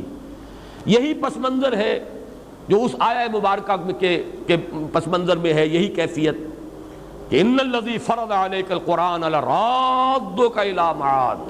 اے نبی, جس نے آپ پر قرآن کی ذمہ داری ڈالی ہے, یہ بوجھ ڈالا ہے, انا سنلقی علیک قولا ثقیلا, تو وہ آپ کو چھوڑنے والا نہیں ہے, وہ تو آپ کو انگلی پکڑ کر لے جائے گا, لوٹائے گا بہت اعلیٰ جگہ پر, لوٹنے کی بہت عمدہ جگہ پر. یہ میں اس کی وضاحت کر چکا ہوں. اس کا عام مفہوم تو یہ سمجھا گیا ہے کہ مکے میں واپس لے آئے گا. ہجرت کے وقت جو حضور پر شاخ گزر رہا تھا, خانہ کعبہ سے جو اب دوری ہو رہی تھی, تو اس میں تسلی دی گئی ہے. لیکن دوسرا مفہوم بھی موجود ہے ہمارے متقدمین کے ہاں, مفسرین کے ہاں موجود ہے, اسلاف کے ہاں, کہ اس سے مراد معاد سے یعنی یہ کہ ایک نہایت شاندار اور تابناک انجام ہے کہ جو آپ کا منتظر ہے, اور آپ جو ہے کہ ناکام اور خائب اور خاسر نہیں ہوں گے معاذ اللہ. یہ ری ایشورنس جو ہے اس کی کیفیت بالکل جدا ہے. اس میں رات اور دن کا مسئلہ نہیں ہے. رات اور دن کا مسئلہ وہاں تو بات بالکل فٹ بیٹھتا ہے کہ وحی کے نزول میں بھی حکمت ہے اور وحی کی فطرت جو ہے وہ بھی حکمت پر مبنی ہے. جیسے رات ضروری ہے دن بھی ضروری ہے, جیسے دن ضروری ہے رات بھی ضروری ہے, اسی طریقے سے وحی کی آمد بھی اپنی جگہ اور وحی کی فطرت اور اس کا وقفہ بھی اپنی جگہ پر ہے. یہ تو دونوں چیزیں جو ہے رات اور دن کے حوالے سے بالکل واضح ہو. لیکن یہاں جیسا کہ میں نے عرض کیا, اس میں زیادہ جھلک ہے جیسے اعصابی اضمحلال ہو جاتا ہے, ری ایشورنس کی ضرورت ہوتی ہے. اب یہاں دیکھیے, میں بغیر تشبیہ کہوں گا لیکن ہے تو وہ تشبیہ, اس کو آپ کہیں بھی حضور صلی اللہ علیہ وسلم کے اوپر اپلائی نہ کیجئے. کوئی مربی, کوئی معلم, کوئی بزرگ جو اس کے زیر تربیت ہے، زیر تعلیم ہے، اس کا تلمیذ ہے، وہ محسوس کرتا ہے کہ اس کی ہمت کو جواب دے رہی ہے، یہ سمجھ رہا ہے شاید میں نہیں پڑھ سکوں گا، یہ منزل بڑی کٹھن ہے، یہ کام مجھ سے نہیں ہوگا، تسلی دیتا ہے کہ نہیں، دیکھو ایسی بات نہیں ہے، خامخواہ کا کو دل نہ چھوڑو، دیکھو تم نے اتنے کچھ کامیابی حاصل کی ہے، تم پہلے وہاں سے وہاں تک پہنچے ہو، گھبرانے کی کیا بات ہے، ذرا سی ہمت کرو، حوصلہ جو ہے قائم رکھو، آگے بڑھو۔ یہ جو ایک ری ایشور کرنے کا انداز ہوتا ہے، جیسے تسلی دی جا رہی ہو اس معنی میں کہ اللہ آپ کا ساتھ دے گا۔ اب ظاہر بات ہے ہم نے جو بات کہی ہے مربی اور معلم کی، تو حضور صلی اللہ علیہ وسلم کو اگر ہم تلمیذ اور کسی کا شاگرد سمجھیں تو وہ ذرا بات ہمارے قلب کے اوپر گراں گزرے گی، لیکن اگر ہم یہ سمجھیں کہ مربی اللہ ہے، آپ کا معلم اللہ ہے، مربی اللہ ہے، اس اعتبار سے الرب رب وَإِن تنزل والعبد عبد وَإِن ترقى، وہ نسبت وہاں پر قائم رہے گی۔ تو یہ جو حوصلہ دینے کا انداز ہے، اس کے پس منظر میں ہے اضمحلال، جس کو میں نے تعبیر کیا تھا جیسے کہ اعصاب کچھ جواب دے رہے ہوں، جیسے کہ ہمت کچھ بیٹھ رہی ہو، جیسے کہ کمر جو ہے وہ کچھ کمزور پڑتی نظر آ رہی ہو، جیسے اگلی صورت میں آئے گا الذی انقض ظہرک، جس نے کہ آپ کی کمر کو وہ دوہرا کر دیا تھا یا کمر توڑ کر رکھ دی تھی، یہ میں اس کے وضاحت بعد میں کروں گا اس کے لغوی معنی کیا ہیں، لیکن یہ جو پس منظر ہے اس کو اگر آپ پہچان لیں کہ جس میں یہ ری ایشورنس دی جا رہی ہے، اے نبی وَلَلْآخِرَةُ خَيْرٌ لَكَ مِنَ الْأُولَىٰ، بالکل مطمئن رہیں، آپ کے لیے آخرت کہیں بہتر ہے پہلی سے، لفظی ترجمہ ہوگا آپ کے لیے پچھلی کہیں بہتر ہے پہلی سے، یہ لفظی ترجمہ ہوگا۔ اب اس کا ایک معنی تو یہ ہو سکتے ہیں کہ یہ مراد ہے آخرت، یعنی آخرت میں آپ کا مقام و مرتبہ بہت بلند ہوگا دنیا میں جو بھی آپ کا مقام اور مرتبہ ہے اس سے، اور اس کے لیے چونکہ سابقہ صورت میں بھی یہ الفاظ آئے ہیں وَإِنَّ لَنَا لَلْآخِرَةَ وَالْأُولَىٰ، ہمارے ہی اختیار میں ہے آخرت بھی اور اولا بھی، پچھلی زندگی بھی، آخرت کی زندگی بھی اور دنیا کی زندگی بھی۔ اس اعتبار سے ان دونوں صورتوں کے اندر ایک لفظی مناسبت بھی پیدا ہوئی ہے۔ ایک مفہوم تو یہ ہے کہ آخرت سے مراد آخرت ہے معروف معنی میں، جسے ہم آخرت سمجھتے ہیں بعث بعد الموت کی زندگی، اخروی زندگی، اور اولا سے مراد ہے دنیا کی زندگی۔ ایک مفہوم یہ لیا گیا ہے اور میرے نزدیک یہی صحیح ہے، ہر آنے والا وقت آپ کے لیے پچھلے وقت سے بہتر ہوگا، اس دنیا میں بھی آپ کی ترقی درجات ہوتی رہے گی مسلسل، اور آخرت میں بھی آپ کی ترقی درجات کا سلسلہ منقطع نہیں ہوگا، مسلسل جاری رہے گا۔ اس میں مجھے آج بھی یاد آ رہا ہے مولانا داؤد غزنوی رحمۃ اللہ علیہ نے ایک مرتبہ تقریر کی تھی سائیوال میں، منگمری کہلاتا تھا اس زمانے میں، تو انہوں نے بہت ہی وضاحت کے ساتھ اس مقام کو بیان کیا تھا، اور بڑی پیاری ایک حدیث سنائی تھی، وہ میرے پاس حوالہ نہیں ہے اس وقت، میں صرف ان کو ہی سند کے طور پر پیش کر رہا ہوں۔ حضور نے فرمایا کہ میدان حشر میں لواء الحمد بیدی، اللہ کی حمد کا جھنڈا میرے ہاتھ میں ہوگا۔ یہ حمد جو ہے، آپ کا نام محمد بھی اسی سے ہے، اور احمد بھی اسی سے ہے، اور حامد بھی اسی سے ہے، اور محمود بھی اسی سے ہے، اور یہ جو ہے یہ اس امت کے لیے بھی یہ لفظ آیا ہے، تو اس اعتبار سے لواء الحمد بیدی، اور خاص جملہ یہ ہے اس روز میں اللہ کی جو حمد بیان کروں گا وہ آج نہیں کر سکتا۔ بڑا پیارا جملہ ہے، اس لیے کہ حمد کوئی انسان بیان کرتا ہے اپنے خود معرفت کے مناسبت سے، جتنی گہری اپریسیشن آپ کو کسی شے کی حاصل ہوئی ہے اتنا ہی تو آپ اس کو بیان کر سکیں گے نا۔ یہ تو ہو سکتا ہے کہ اپریسیشن آپ کی زیادہ ہو، بیان آپ نہ کر سکیں، اتنی بھی نہ بیان کر سکیں، وہ تو یہ ہے کہ انسان کا یعنی کلام کی صلاحیت جو ہے اس میں کم ہے، قوت بیانیہ کا قصور ہے، اس کی کمی ہے، لیکن یہ کہ ظاہر بات ہے کہ جتنی اپریسیشن ہے اس سے زائد تو کوئی شخص بیان نہیں کر سکتا، کتنا ہی وہ طلاقت لسانی اور اس کے اندر قوت بیان موجود ہو، اس کا بیان رہے گا وہیں تک جہاں تک کہ اپریسیشن اس کو حاصل ہوئی۔ معلوم ہوا کہ وہ معرفت رب جو حضور کو اس دنیا میں حاصل تھی، اس سے کہیں بڑھ کر معرفت رب ہوگی میدان حشر میں، اور اس وقت جو حمد بیان کریں گے محمد الرسول اللہ صلی اللہ علیہ وسلم، وہ اس دنیا کی زندگی میں رہتے ہوئے وہ حمد بیان نہیں کر سکتے تھے۔ تو وَلَلْآخِرَةُ خَيْرٌ لَكَ مِنَ الْأُولَىٰ، ہر آنے والی ساعت آپ کے لیے پچھلی ساعت سے بہتر ہوگی، اور آپ کے مراتب بلند سے بلند تر ہوتے چلے جائیں گے۔ وَلَسَوْفَ يُعْطِيكَ رَبُّكَ فَتَرْضَىٰ، اور عنقریب آپ کا رب آپ کو اتنا کچھ دے گا وہ کچھ دے گا. اب یہ میں نے دو ڈائمنشنز علیحدہ کر دی. اتنا کچھ دے گا یہ گویا کہ کوانٹیٹیو ہے، وہ کچھ دے گا یہ کوالیٹیٹیو ہے. اور یہاں پر ان دونوں کو بالکل مبہم رکھا گیا، واضح نہیں کیا گیا. کہیں ابہام میں زیادہ تاثیر ہوتی ہے، وہ کچھ دے گا، وضاحت نہیں کہ اب کیا دے گا اس کی وضاحت نہیں کی گئی، لیکن اس میں زیادہ جو ہے مبالغہ ہے، زیادہ تاثیر ہے. آپ کا رب آپ کو وہ کچھ دے گا اور اتنا کچھ دے گا کہ آپ راضی ہو جائیں گے. اب اس میں وہ کوانٹیٹیو کوالیٹیٹیو سارے ایلیمنٹس لے آئیے. اس میں وہ چیز بھی لے آئیے، دنیا میں آپ کو کامیابی ہوگی، آپ فاتح کی حیثیت سے مکے میں داخل ہوں گے. وہ وقت آئے گا کہ یہی قبائل عرب جو ہیں یدخلون فی دین اللہ افواجا، اللہ کے دین میں فوج در فوج داخل ہوں گے. پھر آپ کی امت کے ہاتھوں قیصر و کسریٰ کی سلطنتیں جو ہے وہ زیر ہوں گی اور وہاں پر جھنڈے گاڑے جائیں گے. آپ کے خلفائے راشدین کے زمانے میں کہاں سے کہاں تک بات پہنچ جائے گی. تو میں عرض کر رہا تھا کہ حضور نے فرمایا میرے لیے پوری زمین لپیٹ دی گئی، یہاں تک کہ میں نے اس کے مشارق اور مغارب سب دیکھ لیے، مشرق و مغرب سب میرے سامنے آ گئے. اور جو کچھ میں نے دیکھا ہے زمین کا حصہ، وہاں پر میری امت کی حکومت قائم ہو کر رہے گی. یہ بھی گویا کہ وہی ایک نوید ہے، وَلَسَوْفَ يُعْطِيكَ رَبُّكَ فَتَرْضَىٰ. پھر یہ کہ آخرت میں جو مقام ہوگا خود آپ کو ذاتی طور پر مقام محمود پر فائز کیے جائیں گے. پھر یہ کہ آپ کے لیے شفاعت کبریٰ، جس کی کہ احادیث کے اندر صراحت آئی ہے. تو اے نبی آپ راضی ہو جائیں گے. جب میں پہلے بیان کر چکا ہوں کہ وہاں حضرت ابو بکر سے خطاب تھا تو وَلَسَوْفَ يَرْضَىٰ، یہاں وَلَسَوْفَ يُعْطِيكَ رَبُّكَ فَتَرْضَىٰ.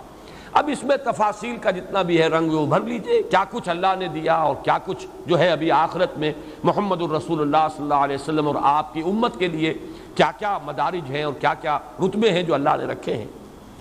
أَلَمْ يَجِدْكَ يَتِيمًا فَآوَىٰ.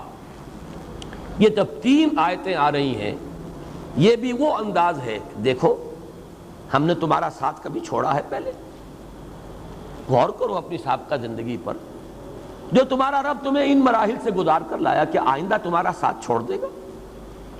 یہ بھی جیسا کہ میں نے عرض کیا ہے کہ یہاں بھی تھوڑا سا آدمی کی زبان لڑکھڑاتی ہے کہ نبی اکرم صلی اللہ علیہ وسلم کو بھی ان چیزوں کے حوالے سے تذکیر کی ضرورت تھی.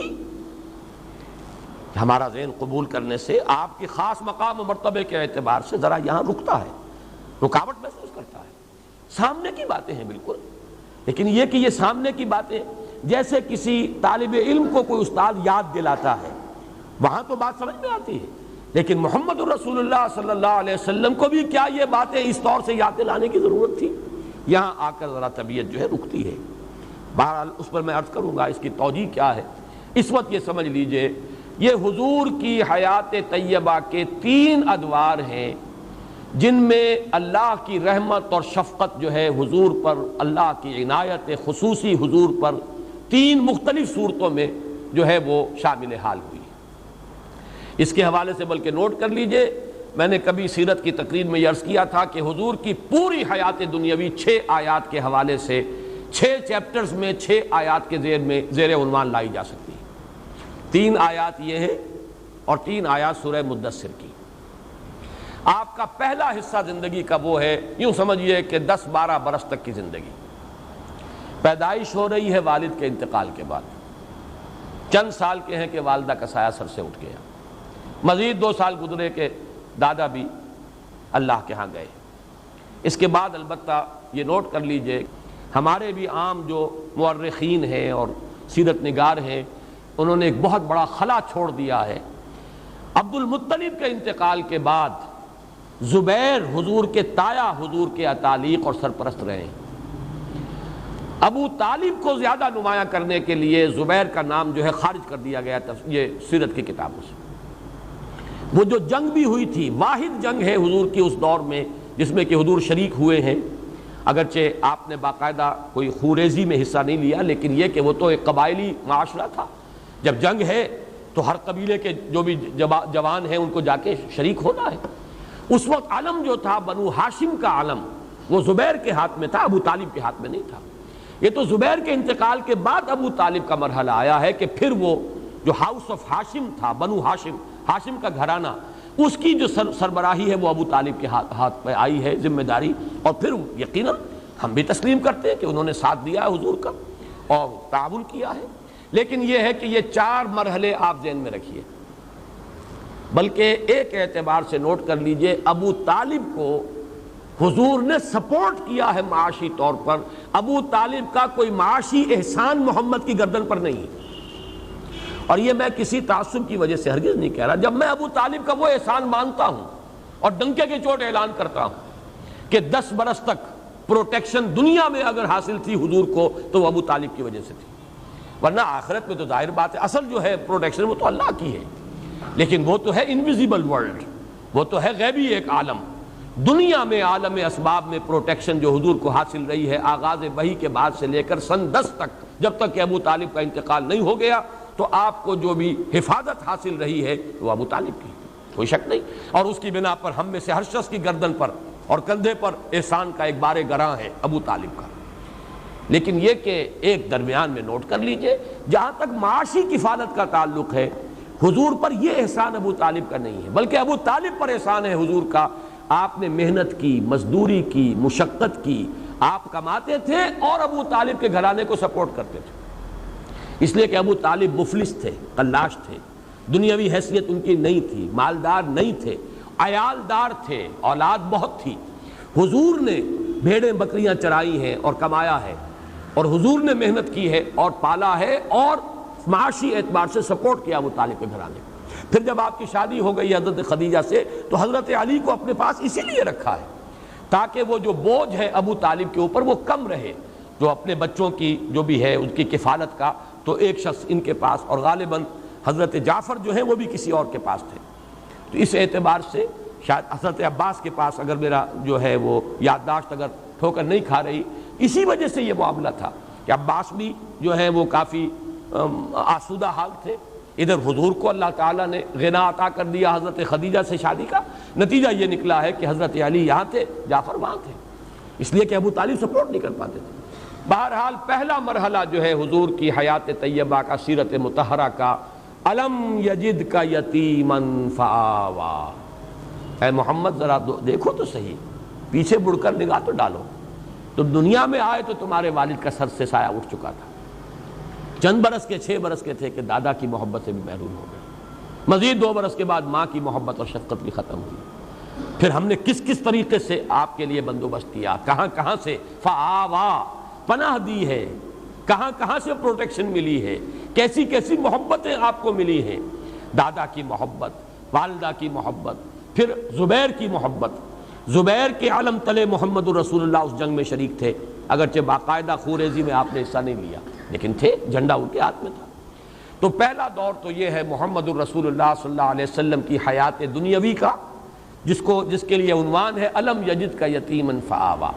یہاں تھوڑا سا ان آیات کی ترتیب میں آگے پیچھے ہے، اور غالباً یہ آہنگ کا جو بھی قرآن مجید کے اندر جو ایک آہنگ ہے، صوتی آہنگ، یہ ڈیوائن میوزک جو ہے اس کا تقاضا ہے۔ دوسرا مرحلہ کیا ہے؟ وَوَجَدَكَ عَائِلًا فَأَغْنَىٰ، پایا آپ کو تنگ دست تو غنی کر دیا۔ اب اس کے دونوں پہلو ذہن میں رکھیے، ایک غنائے ظاہری جو حضرت خدیجہ رضی اللہ تعالی عنہا سے آپ کے نکاح کے ذریعے سے آپ کو دنیا میں غنا کی شکل حاصل ہو گئی۔ اب یہ کہ دولت ہے، سرمایہ ہے، وفادار بیوی ہے، جان چھڑکنے والی بیوی ہے، اپنی ساری دولت جو ہے آپ کے قدموں میں لا ڈالی ہے۔ وہ واقعات میں نے آپ کو سنائے ہیں، امام راضی نے کوٹ کیا ہے۔ ایک موقع پر حضور کہیں باہر گئے، ابھی وحی کا آغاز نہیں ہوا تھا وہ دور، اس لیے کہ 15 برس ہیں آپ کی ازدواجی زندگی کے، جبکہ ابھی وحی شروع نہیں ہوئی۔ 25 برس کی عمر میں آپ کا نکاح ہوا حضرت خدیجہ سے، اور 40 برس کی عمر میں وحی کا آغاز ہوا، تو یہ 15 برس ہے۔ یا اس میں سے کوئی تھوڑا سا وقت نکال لیجئے، وہ میں تیسری آیت کے ذیل میں لاؤں گا جو یہاں درمیان میں آئی ہے۔ تو بہرحال 12-13 برس کا یہ مرحلہ بھی ذہن میں رکھیے۔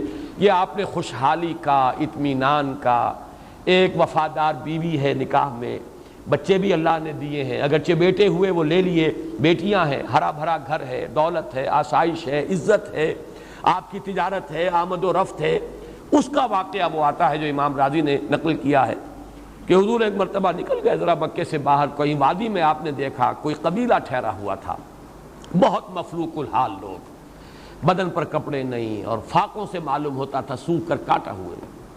دیکھ کر آپ آ گئے، کپڑا لے کر لیٹ گئے، ایک کیفیت حزن کی اور ملال کی۔ حضرت خدیجہ نے پوچھا کیا معاملہ ہے، آپ کی طبیعت ناساز نہیں، کیا معاملہ ہے؟ فرمایا کہ میں گیا تھا باہر، میں نے دیکھا ایک ایسے لوگ ہیں اور میرے پاس کوئی دولت نہیں ہے کہ میں ان کی مدد کر سکوں۔ تو حضرت خدیجہ نے کہا کہ اچھا آپ جائیے فلاں فلاں لوگوں کو لے آئیے، بلا لائیے ذرا، مکے کے بڑے بڑے لوگ، اور ان میں الفاظ ہیں کہ فیہم الصدیق، حضرت ابوبکر کو بھی بلایا گیا، وہ بھی نمایاں لوگوں میں سے تھے، وہاں کی جو ہائرارکی ہے اس میں بھی ان کا مقام تھا، وہ بھی آئے ہیں۔ تو بہت سے لوگ جو آ گئے، جمع کر لیا، اتنی دیر میں اتنا بڑا ڈھیر اشرفیوں کا حضرت خدیجہ نے لگایا کہ جب حضور آ کر بیٹھے ہیں تو اس کے پیچھے چھپ گئے، اور پھر کھڑے ہو کر کہا حضرت خدیجہ نے آپ سب لوگ گواہ رہے ہیں میں نے یہ ساری دولت محمد کو دی، وہ جہاں چاہیں خرچ کریں۔ یہ ہے ان کی شان۔ تو یہ ظاہری غنا ہے، ابھی اس کو بھی آپ سمجھیے کہ یہ ظاہری غنا ہے۔ اصل غنا تو غنا النفس ہے، الغنا غنا النفس، وہ تو آپ کا قلب جو ہے وہ تو غنی ہمیشہ تھا اور ہمیشہ رہا، لیکن یہ کہ یہاں در حقیقت مراد جو ہے وہ غنا جو ہے وہ باطنی غنا نہیں۔ وَوَجَدَكَ عَائِلًا فَأَغْنَىٰ، پایا آپ کو تنگ دست تو آپ کو غنی کر دیا۔ یہ وہ زندگی کا دوسرا دور ہے۔ تیسرا دور وہ ہے، یہ ہے در حقیقت ایک اعتبار سے بڑا سخت دور جو حضور پر گزرا ہے، اس کو آپ کہہ سکتے ہیں فلسفیانہ غور و فکر کا دور ہے۔ دیکھیے اس کو ایک انداز سے ذرا حضور کے مقام و مرتبے کے اور آپ کے ذکر سے تو یہ چیز پھر غیر متناسب اور نامناسب نظر آتی ہے، لیکن بات کو سمجھیے۔ جب تک کہ ایک تنگ دستی تھی تو پوری محنت جو ہے جسمانی مشقت لگ رہی ہے، اب جب فراغت بھی ہو گئی، ہر طرح کی سہولتیں بھی حاصل ہو گئیں، گھریلو ازدواجی زندگی کی مسرتیں بھی حاصل ہیں، تو غالباً اب وہ وقت آیا ہے کہ فلسفیانہ غور و فکر، یہ کائنات ہے کیا، یہ زندگی ہے کیا، یہ ہم کہاں سے آئے ہیں، کہاں جا رہے ہیں، یہ گاڑی چلے جا رہی ہے، رو میں ہے رخش عمر، کہاں دیکھیے تو ہمیں نہ ہاتھ باغ پہ ہے نہ پا ہے رکاب میں، کدھر جا رہے ہیں پتہ نہیں، کہاں ہم جا رہے ہیں، کہاں سے ہدایت ملے۔ پھر یہ جو پستی ہے اخلاقی، اب ظاہر بات ہے جو خود اخلاق کی اس بلندی پر فائز ہو، اسے جو اپنے معاشرے میں پستی نظر آ رہی تھی، یہ لوگ کس درجے دنات اور کس درجے کمینگی کا مظاہرہ کر رہے ہیں، کیسی درندگی کا مظاہرہ ہو رہا ہے، غلاموں پر جو ظلم و ستم ہو رہا ہے، لوگوں کے اندر جو ہے اخلاق کا شمع نہیں رہا، یتیموں کو دھکے دیے جا رہے ہیں، بھوکوں کو کھانا کھلانے والا کوئی نہیں ہے، یہ سب کچھ جو ہو رہا ہے فحاشی ہے۔ اور عشقیہ داستانیں جو ہیں کھڑے ہو کر بڑے شوق سے لمبے لمبے قصیدوں کے اندر بیان کی جا رہے ہیں، فحاشی ہو رہی ہے، یہ ننگے مادر ذات برہنہ طواف کیا جا رہا ہے کعبے کا، کیا ہو رہا ہے، اس کا کیا علاج ہے، حالات میں کوئی بہتری ہو سکتی ہے، کیسے ہوگی؟ ایک سلیم الفطرت انسان ایک طرف تو اپنے ماحول کو دیکھ کر کڑ رہا ہے، سوچ رہا ہے اس کا حل کیا ہے، ہو بھی سکے گا حل کہ نہیں، کوئی امکان ہے اس کے درست ہونے کا؟ پھر یہ کہ مجھے کہاں سے ہدایت ملے، یقین والی دولت کہاں سے ملے، یہ ساری چیزیں وہ ہیں جو فلسفیانہ غور و فکر کا ایک بڑا شدید مرحلہ محمد الرسول اللہ پر گزرا ہے۔ بلکہ یہ ابھی لفظ رسول اللہ میں نے ایڈ کر دیا، اس وقت تک تو ابھی آپ کی نبوت ظاہر نہیں ہوئی، رسالت پر فائز نہیں ہوئے، یہ ایک حکیمانہ غور و فکر کا مرحلہ ہے۔ اسی کے بارے میں احادیث میں آتا ہے کہ فلما بلغ 40 سنة حبب إليه الخلاء فكان يخلو بغار حراء يتحنس فيه، آپ نے غور و فکر شروع کیا، خلوت گزینی محبوب ہو گئی، اب ملنا جلنا چھوڑ دیا لوگوں سے، جیسے کہتے ہیں وڈرا کر لینا، وہ ملنا جلنا، دنیا کی محفلوں سے اکتا گیا ہوں یا رب، کیا لطف انجمن کا جب دل ہی بجھ گیا ہو۔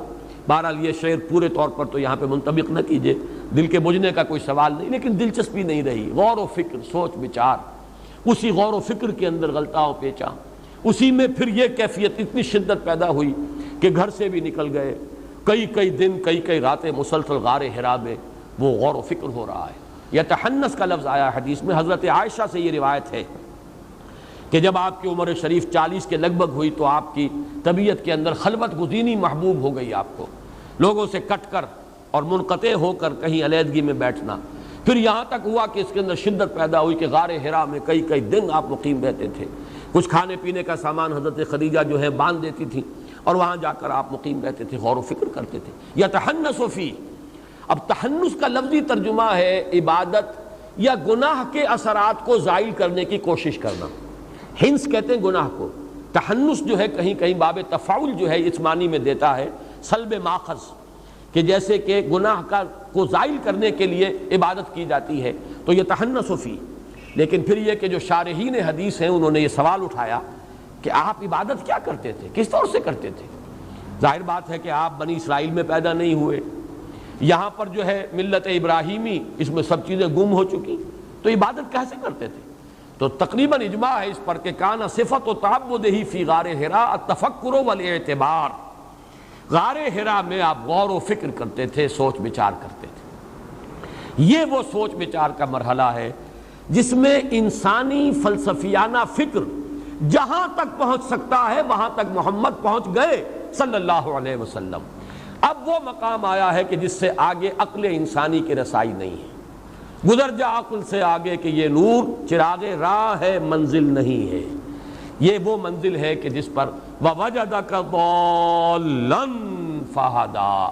اب وہ پردے اٹھے ہیں، افلاک سے آتا ہے نالوں کا جواب آخر، اٹھتے ہیں حجاب آخر، کرتے ہیں خطاب آخر. اب وحی کا سلسلہ شروع ہوتا ہے. یہ گویا کہ سیرت محمدی صلی اللہ علیہ وسلم حیات طیبہ جو ہے آپ کے حیات دنیاوی کا تیسرا مرحلہ ہے. اس تیسرے مرحلے کے بعد بھی چوتھا مرحلہ ہے.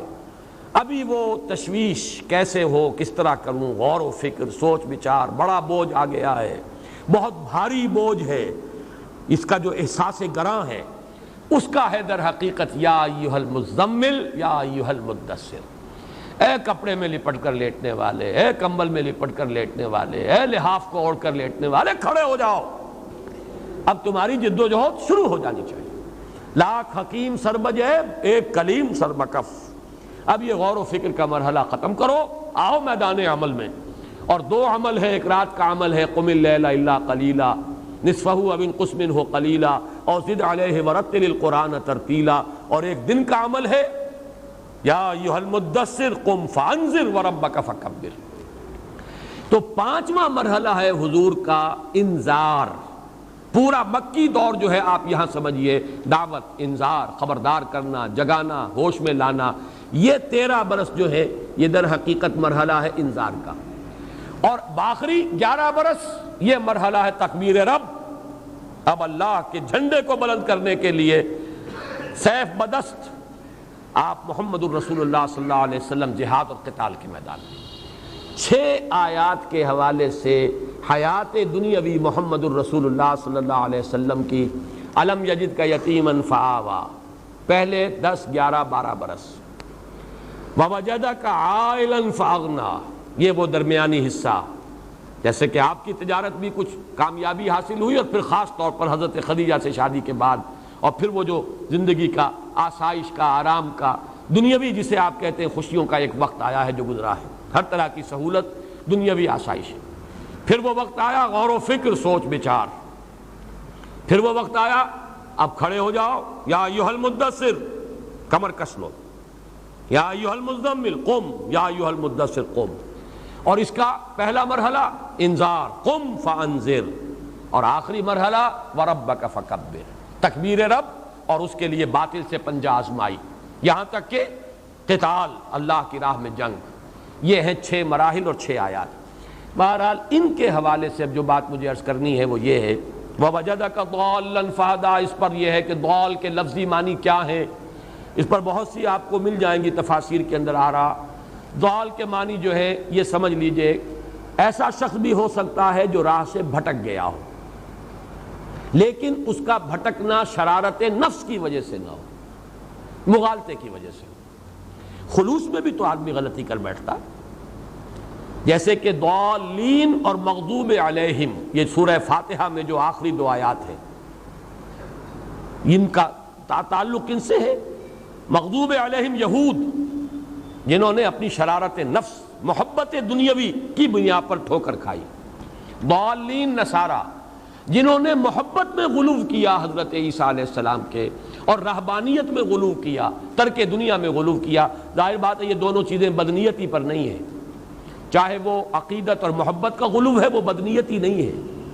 اگر رہبانیت کا راستہ اختیار کیا وہ بھی بدنیتی نہیں ہے، نیک نیتی کے ساتھ راستے سے بھٹک جانا یہ بھی لفظ ضال کا مصداق ہے۔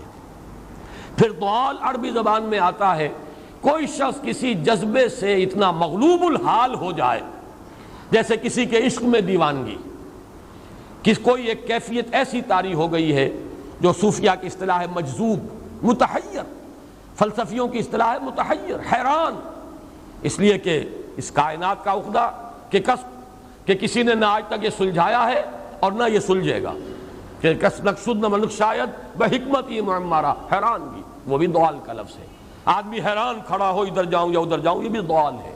راستہ ابھی واضح نہیں ہے، ابھی راستے کی تلاش میں ہے، یہ بھی ضال ہے۔ کوئی کسی کی محبت جو ہے اس درجے سوار ہو گئی ہے کہ اپنا ہوش نہیں رہا، اپنے جو ہے اپنے نہ پیٹ کا خیال ہے، نہ اپنی بھوک کا خیال ہے، نہ اپنے آرام کا خیال ہے، یہ بھی لفظ ضال کا مصداق ہے۔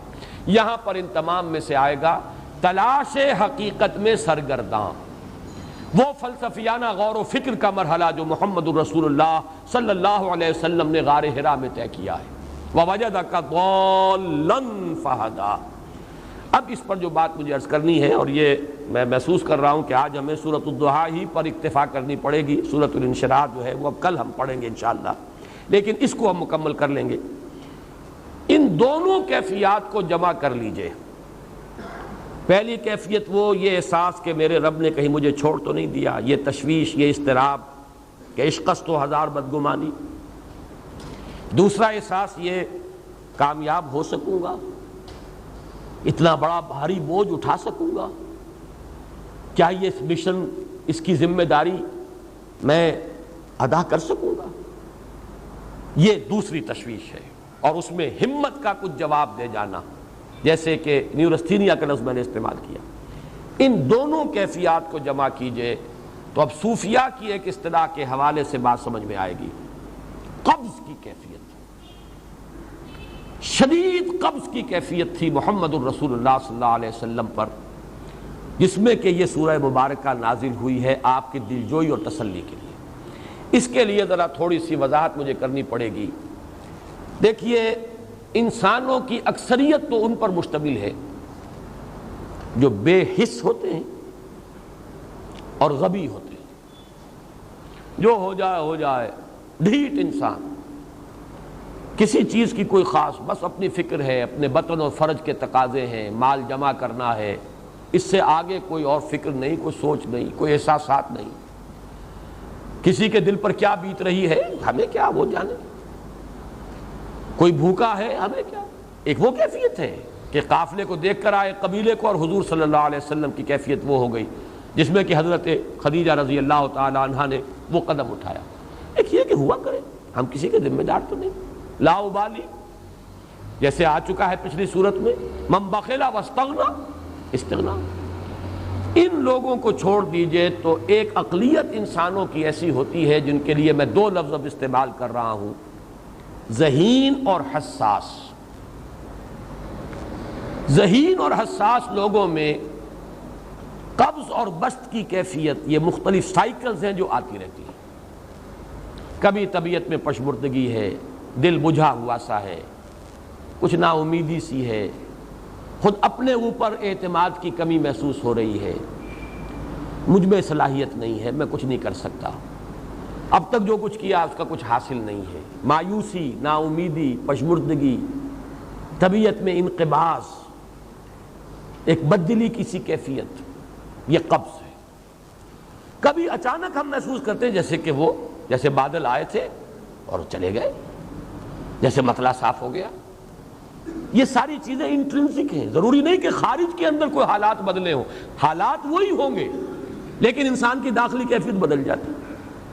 اب ایک جذبہ بھی ہے، امنگ بھی ہے، امید بھی ہے، روشن پہلو نظر آ رہے ہیں۔ قبض کی کیفیت میں تاریک پہلو نظر آتے ہیں، مایوسی کے پہلو نظر آتے ہیں، پیسیمزم کی کیفیت۔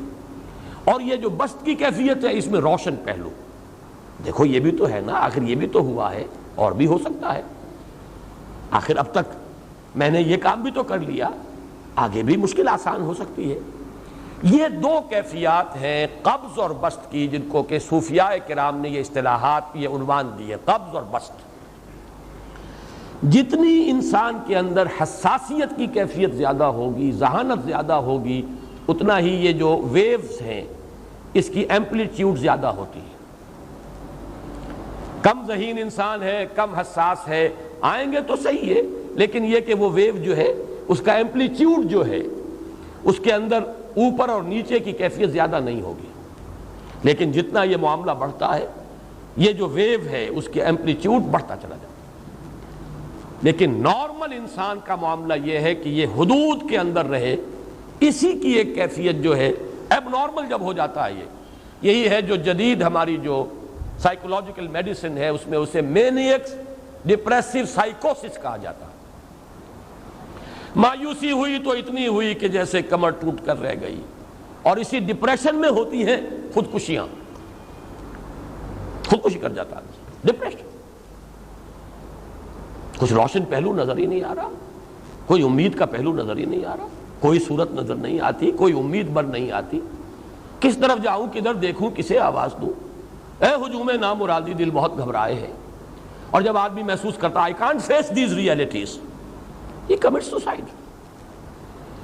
یہ اور جب کیفیت ہوتی ہے انشراح کی تو آدمی خوب بھاگ رہا ہے، دوڑ رہا ہے، امنگ ہے، محنت ہے، دوڑ رہا ہے، امیدیں ہیں، اب ہر چیز کا روشن پہلو نظر آ رہا ہے۔ عجیب ہے یہ۔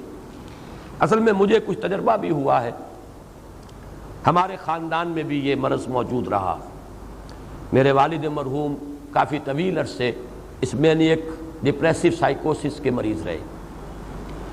کچھ ہوتا ہے یہ معاملہ، ویسے بھی شاید ہمارا خاندان جو ہے اس کیٹیگری میں آتا ہے جس میں ذہانت نسبتاً کچھ زیادہ ہے، حساسیت بھی نسبتاً کچھ زیادہ ہے۔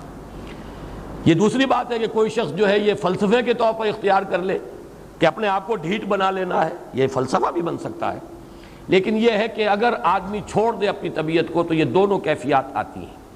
انہی کیفیات میں اگر یہ جو اپورڈ اینڈ ڈاؤنورڈ موومنٹ ہے یہ ایک حد سے نکل جائے تو یہ بیماری ہے مینیک سائیکوسس، مینیک ڈپریسو سائیکوسس۔ اس میں جب آدمی ہوتا ہے وہ اپر کیفیت میں تو اس کے اندر بڑی عظیمت ہے، روشنی ہے، امید ہے، لوگوں سے گفتگو کر رہا ہے، ہنس بول رہا ہے، خوب جو ہے محفل کے اندر، اب وہ محفل میں اسے دلچسپی محسوس ہو رہی ہے اور اسے ہر چیز کا روشن پہلو نظر آ رہا ہے، خود اپنے وجود کا بھی روشن پہلو، دوسروں کے وجود کا بھی، دوسروں کی بات میں سے بھی وہ اچھا پہلو تلاش کریں گے، وہ برا پہلو تلاش نہیں کریں گے۔ جب دوسری کیفیت ہے ڈپریشن کی، ہر ایک کی بات میں کوئی برائی نظر آئے گی، کوئی اس کی نیت کا فطور ہے، کوئی فساد ہے، کوئی یہ جو ہے بدنیتی کے ساتھ یہ بات کر رہا ہے، کوئی خیر کہیں ہے ہی نہیں، برائی ہی برائی ہے، مایوسی ہی مایوسی ہے، بدلی ہی بدلی ہے۔ یہ ہے در حقیقت وہ کیفیت، اس کو غالب نے بہترین انداز میں تعبیر کیا ہے۔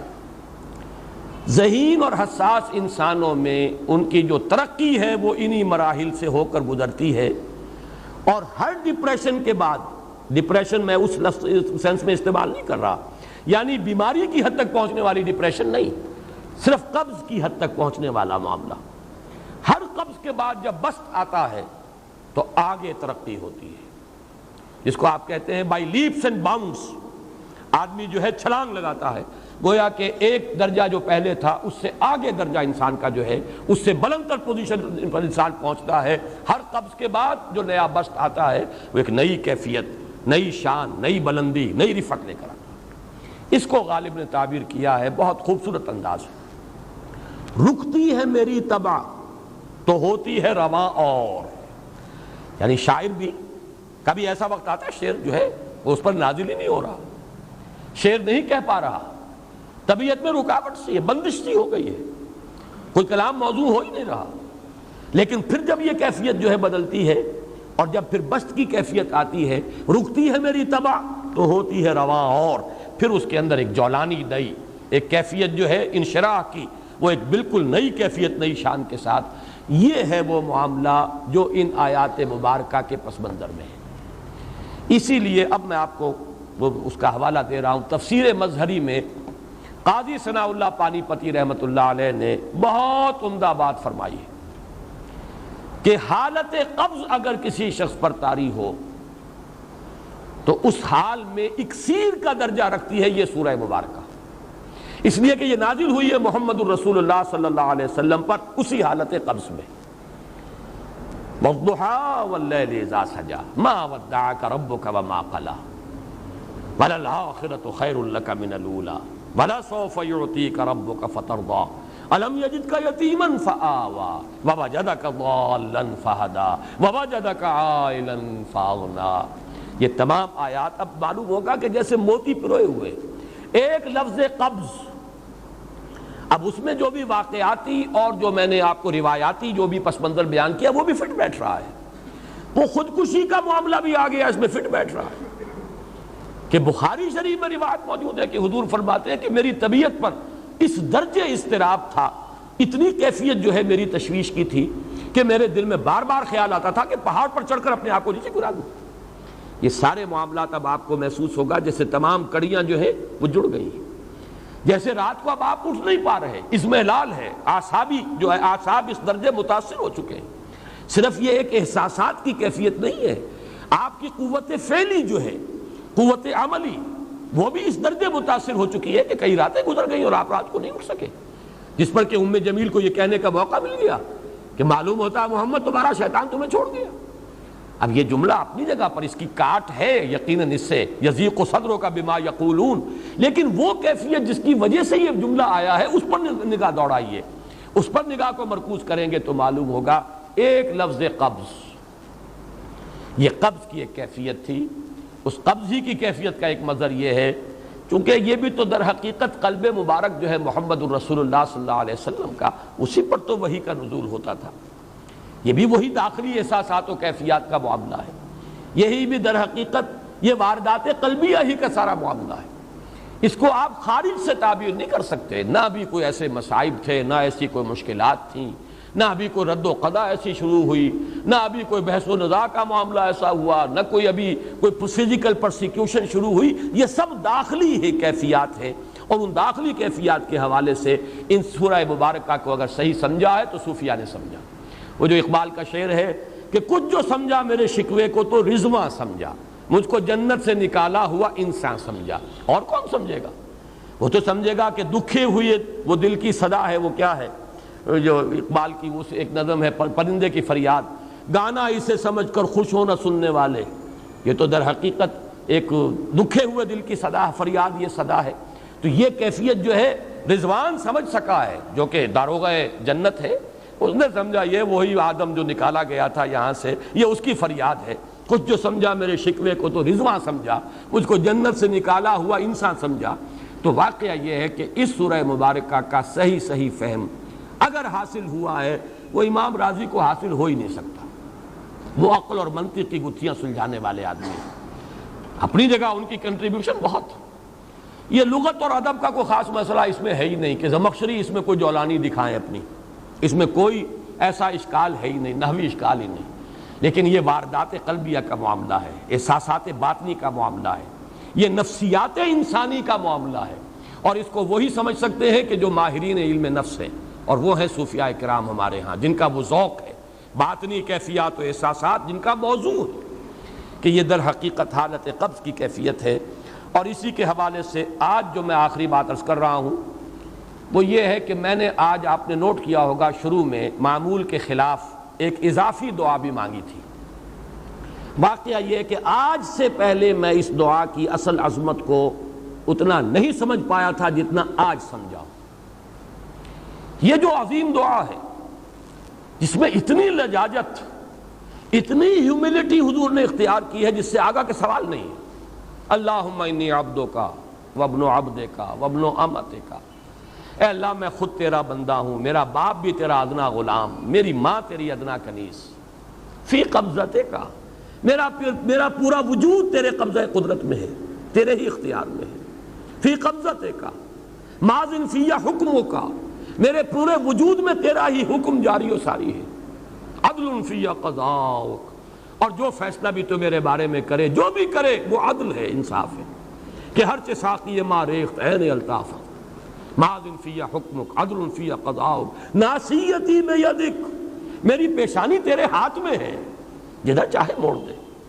یہ جو اپنی نفی ہے نفی اس اعتبار سے بھی اپنی انانیت کی نفی، انی عبدوں کا وابن عبد کا وابن امت کا، پھر اپنے وجود کی نفی، اپنی مرضی کی نفی، اپنے اختیار کی نفی، فی قبضت کا ماضٍ فی حکموں کا ناصیتی بید کا عدل فی قضاء کا۔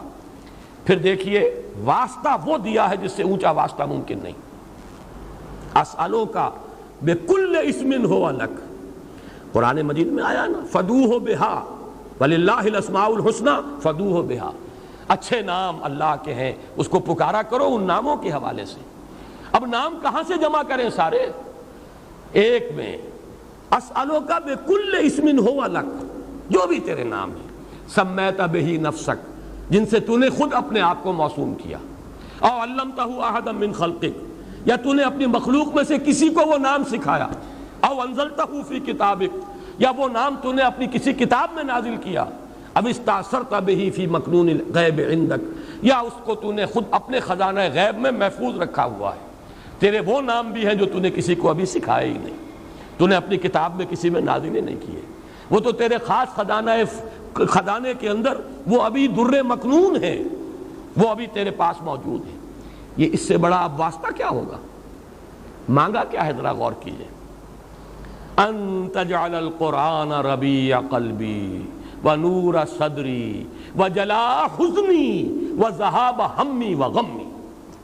استدعا میں یہ کر رہا ہوں پروردگار، اس قرآن کو میرے دل کی بہار بنا دے، میرے دل کا نور بنا دے، نور صدری، ان تجعل القرآن ربیع قلبی، میرے دل کی بہار، ونور صدری، میرے سینے کا نور، وجلاء حزنی، یہ حزن جو جس سے کہ محمد دوچار ہے صلی اللہ علیہ وسلم، یہ وہ کیفیت جو ہے قبض کی، اس کو دور کرنے کا ذریعہ بنا دے اس قرآن کو، جلاء حزنی وذہاب ہمی وغمی، اور میرے ہموم، میرے تفکرات، میرے غموں کو دور کرنے کا ذریعہ بنا دے۔ یہ عظیم دعا آج سورۃ الضحیٰ پر غور و فکر کرتے ہوئے، ویسے تو میں تقریباً 30 برس سے اس دعا کا مبلغ ہوں، اس لیے کہ جب میں نے یہاں کام شروع کیا تھا لاہور میں، جو تقریریں کی تھی مسلمانوں پر قرآن مجید کے حقوق کے نام سے جو شائع شدہ ہیں، اس پمفلٹ کے آخر میں نے یہ دعا درج کی ہے۔ یہ اصل میں کچھ مختلف احادیث میں ٹکڑے آئے ہیں، کہیں کوئی ایک ٹکڑا کم ہے، کہیں دوسرا کم ہے، میں نے بڑی تحقیق کر کے تمام روایتوں کو جمع کر کے پھر اس کو مرتب کیا ہے، اور وہ بڑی خوبصورت میں نے اس کی سیٹنگ کی ہے، اور وہ اس کتابچے کے آخر میں ہے۔ اللہم انی عبدک وابن عبدک وابن امتک فی قبضتک ناصیتی بیدک ماضٍ فی حکمک عدل فی قضاؤک اسألک بکل اسم ہو لک سمیت بہ نفسک او علمتہ احدا من خلقک او انزلتہ فی کتابک او استاثرت بہ فی مکنون الغیب عندک ان تجعل القرآن ربیع قلبی ونور صدری وجلاء حزنی وذہاب ہمی وغمی۔ یہ وہ کیفیت ہے، اور وہ قرآن جو اس کیفیت میں سب سے زیادہ پر تاثیر ہے وہ یہ قرآن ہے، ان دو صورتوں پر مشتمل قرآن، سورۃ الضحیٰ، سورۃ الانشراح۔ والضحیٰ واللیل اذا سجا ما ودعک ربک وما قلی وللآخرۃ خیر لک من الاولی ولسوف یعطیک ربک فترضی الم یجدک یتیما فآوی ووجدک ضالا فہدی ووجدک عائلا فاغنی۔ اب آخری حصہ رہ گیا، اس میں کوئی خاص وضاحت کی ضرورت نہیں۔ 3 آیت آخری جو ہے، فَأَمَّا الْيَتِيمَ فَلَا تَقْهَرْ وَأَمَّا السَّائِلَ فَلَا تَنْهَرْ وَأَمَّا بِنِعْمَةِ رَبِّكَ فَحَدِّثْ۔ ان میں سے جہاں تک تو پہلی 2 آیتیں ہیں، ان میں تو یوں سمجھیے کہ عام فطرت انسانی کے نزدیک جو چیزیں خیر ہیں، یہاں پر حضور کو بھی وہی حکم دیا جا رہا ہے یا تاکید کی جا رہی ہے، بلکہ ایک اعتبار سے یہ عدم مناسبت رکھتے ہوا نظر آتا ہے بظاہر۔ حضور خلق عظیم پر تو پہلے سے فائق تھے، قرآن مجید کی گواہی ہے، دوسری وحی نازل ہوئی ہے انک لعلی خلق عظیم، آپ کی طبیعت میں وہ رحمت، شفقت، مودت، لوگوں کے اوپر جو ہے لوگوں کے درد کو اپنے سینے میں محسوس کرنا، یہ تو پہلے سے موجود تھا، تو کہنے کی ضرورت کیا ہے؟ یہ اس کی ایک مثال میرے سامنے ہے، سورہ مدثر کی آیات 4، 5 اور 6۔ پہلے 3 آیات کا حوالہ تو میں دے چکا، یا ایھا المدثر قم فانذر وربک فکبر وثیابک فطہر والرجز فاہجر ولا تمنن تستکثر۔ یہ تین آیتیں جو ہیں یہ بڑی وہاں محسوس ہوتا ہے بظاہر کہ جس بلندی پر بات ہو رہی تھی یہ باتیں کچھ اس کے ساتھ کچھ اس متناسب نہیں ہیں. معلوم ہوتا ہے کہ یہ چیزیں حضور کے طہارت ذاتی، کپڑوں کا پاک رکھنا، جسم کا پاک رکھنا، احسان کرنا تو یہ نہ چاہنا کہ کوئی اس کا بدلہ ملے، یہ ساری چیزیں جو ہیں یہ تو یوں سمجھیے کہ وہ بنیادی اخلاقیات ہیں جن کو حضور کو بتانے کی ضرورت نہیں جس مقام پر کہ محمد رسول اللہ فائز تھے. تو ہم یہی کہیں گے کہ یہ اصل میں اس لیے لایا گیا کہ حضور سے خطاب کرتے ہوئے امت کے لیے یہاں رہنمائی ہے. ہم میں سے ہر شخص کو ضرورت ہے اس کی، جو بھی آپ کے نقش قدم پر چل کر یہ کام کرنا چاہے، دعوت الی الخیر اور انذار اور تکبیر رب کی جد و جہد میں اپنے آپ کو مبتلا کرنا چاہیں، وہ پہلے یہ کام کر لیں. اپنے جسم کو بھی پاک کریں، اپنے کپڑوں کو بھی پاک کریں، ہر طرح کی گندگی علائش سے اپنے آپ کو آزاد کریں. اور یہ کہ احسان دھرنا اور کوئی کام کسی کے لیے خیر کا کرنا، کوئی اور اس کا کوئی بدلہ لینے کے لیے ان تمام پستیوں سے اپنے آپ کو بلند کریں گے تو وہ کام کر سکیں. وہی معاملہ میں یہاں سمجھتا ہوں. اما الیتیم فلا تقہر، یتیم پر قہر کہتے ہیں غالب آ جانا، چھا جانا، ڈومینیٹ کر جانا. قہار کہتے ہیں اس کو جو چھایا ہوا ہو، غالب. یتیم کے اوپر اس طرح کا تعلق اس کے ساتھ یا ایسا سلوک کہ وہ اپنے آپ کو دباؤ میں محسوس کرے، یہ ہے در حقیقت جس سے روکا جا رہا ہے. اب اس میں وہ احادیث اور یتیموں کے ساتھ حسن سلوک کی ترغیب اور حضور نے جو فرمایا انا وکافل الیتیم کہاتین یوم القیامہ، یہ آپ کو مختلف تفاسیر کے اندر یہ چیزیں مل جائیں گی. اس وقت تو ہمیں صرف رب کو سمجھنا ہے. اما الیتیم فلا تقہر نسبت کس سے ہے؟ الم یجد کا یتیما فآویٰ، آپ کو ہم نے پایا، دیکھا یتیم، پیدا ہوئے دنیا میں یتیم، در یتیم، ہم نے ٹھکانہ دیا کہ نہیں؟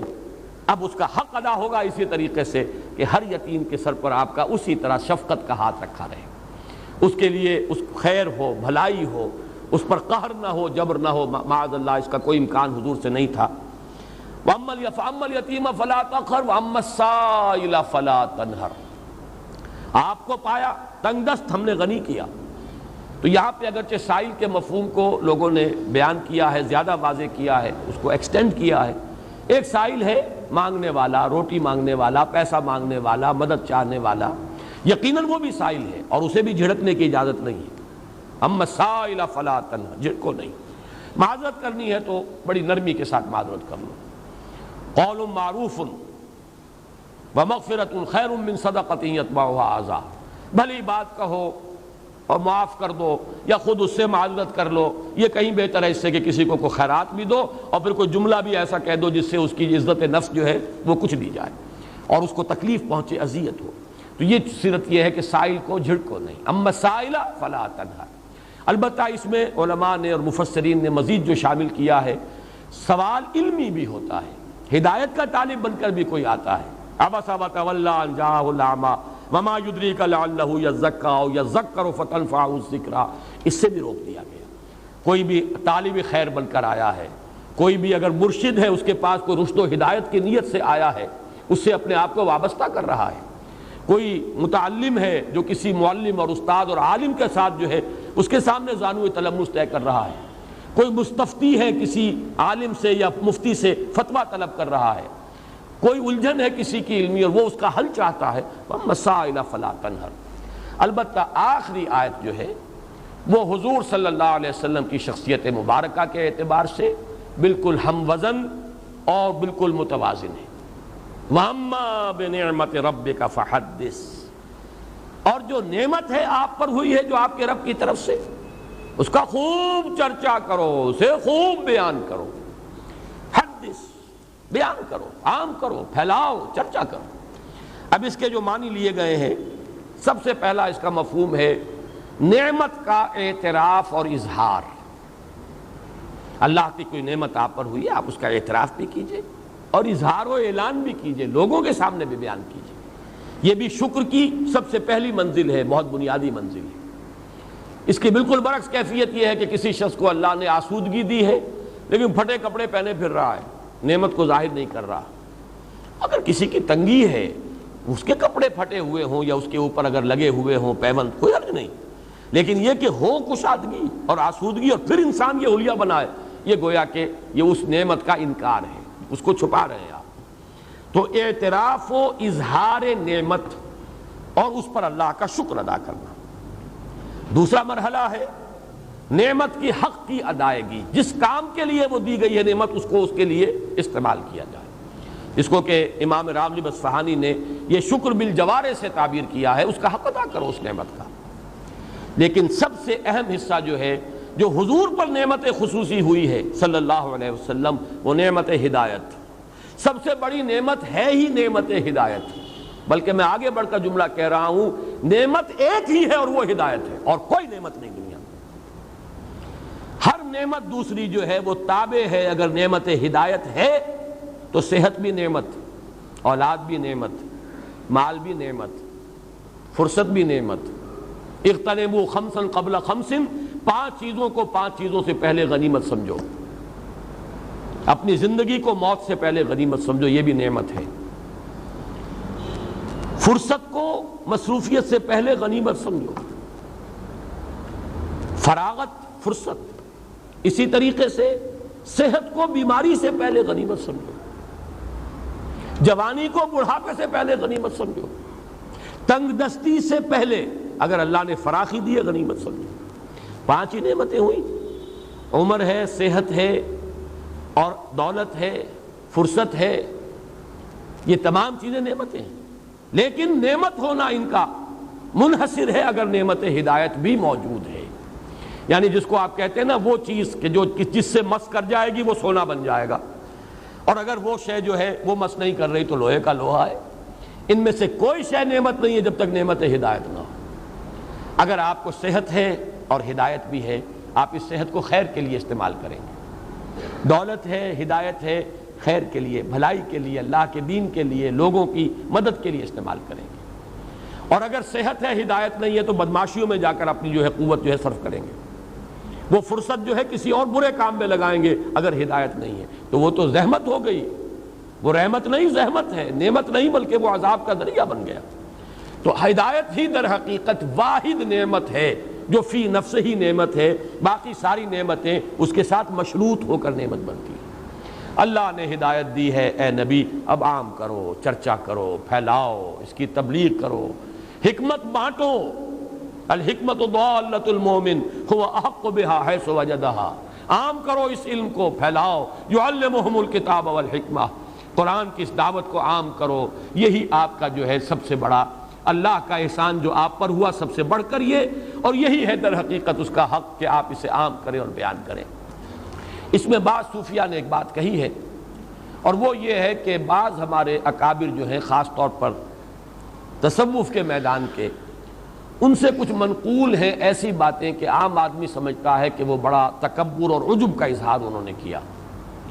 مثلا یہ کہ شیخ احمد سرہندی رحمۃ اللہ علیہ اپنے بعض ایسے مقامات کا تذکرہ کرتے ہیں کہ عام آدمی سمجھتا ہے کہ انہیں بیان نہیں کرنا چاہیے تھا، اللہ نے اگر یہ رتبہ دیا بھی تھا تو اس کو بیان کرنے کی ضرورت نہیں تھی، نہ کرتے تو اچھا تھا۔ اس میں تعلی اور تکبر اور کچھ عجب کی بو آتی ہے کچھ لوگوں کو۔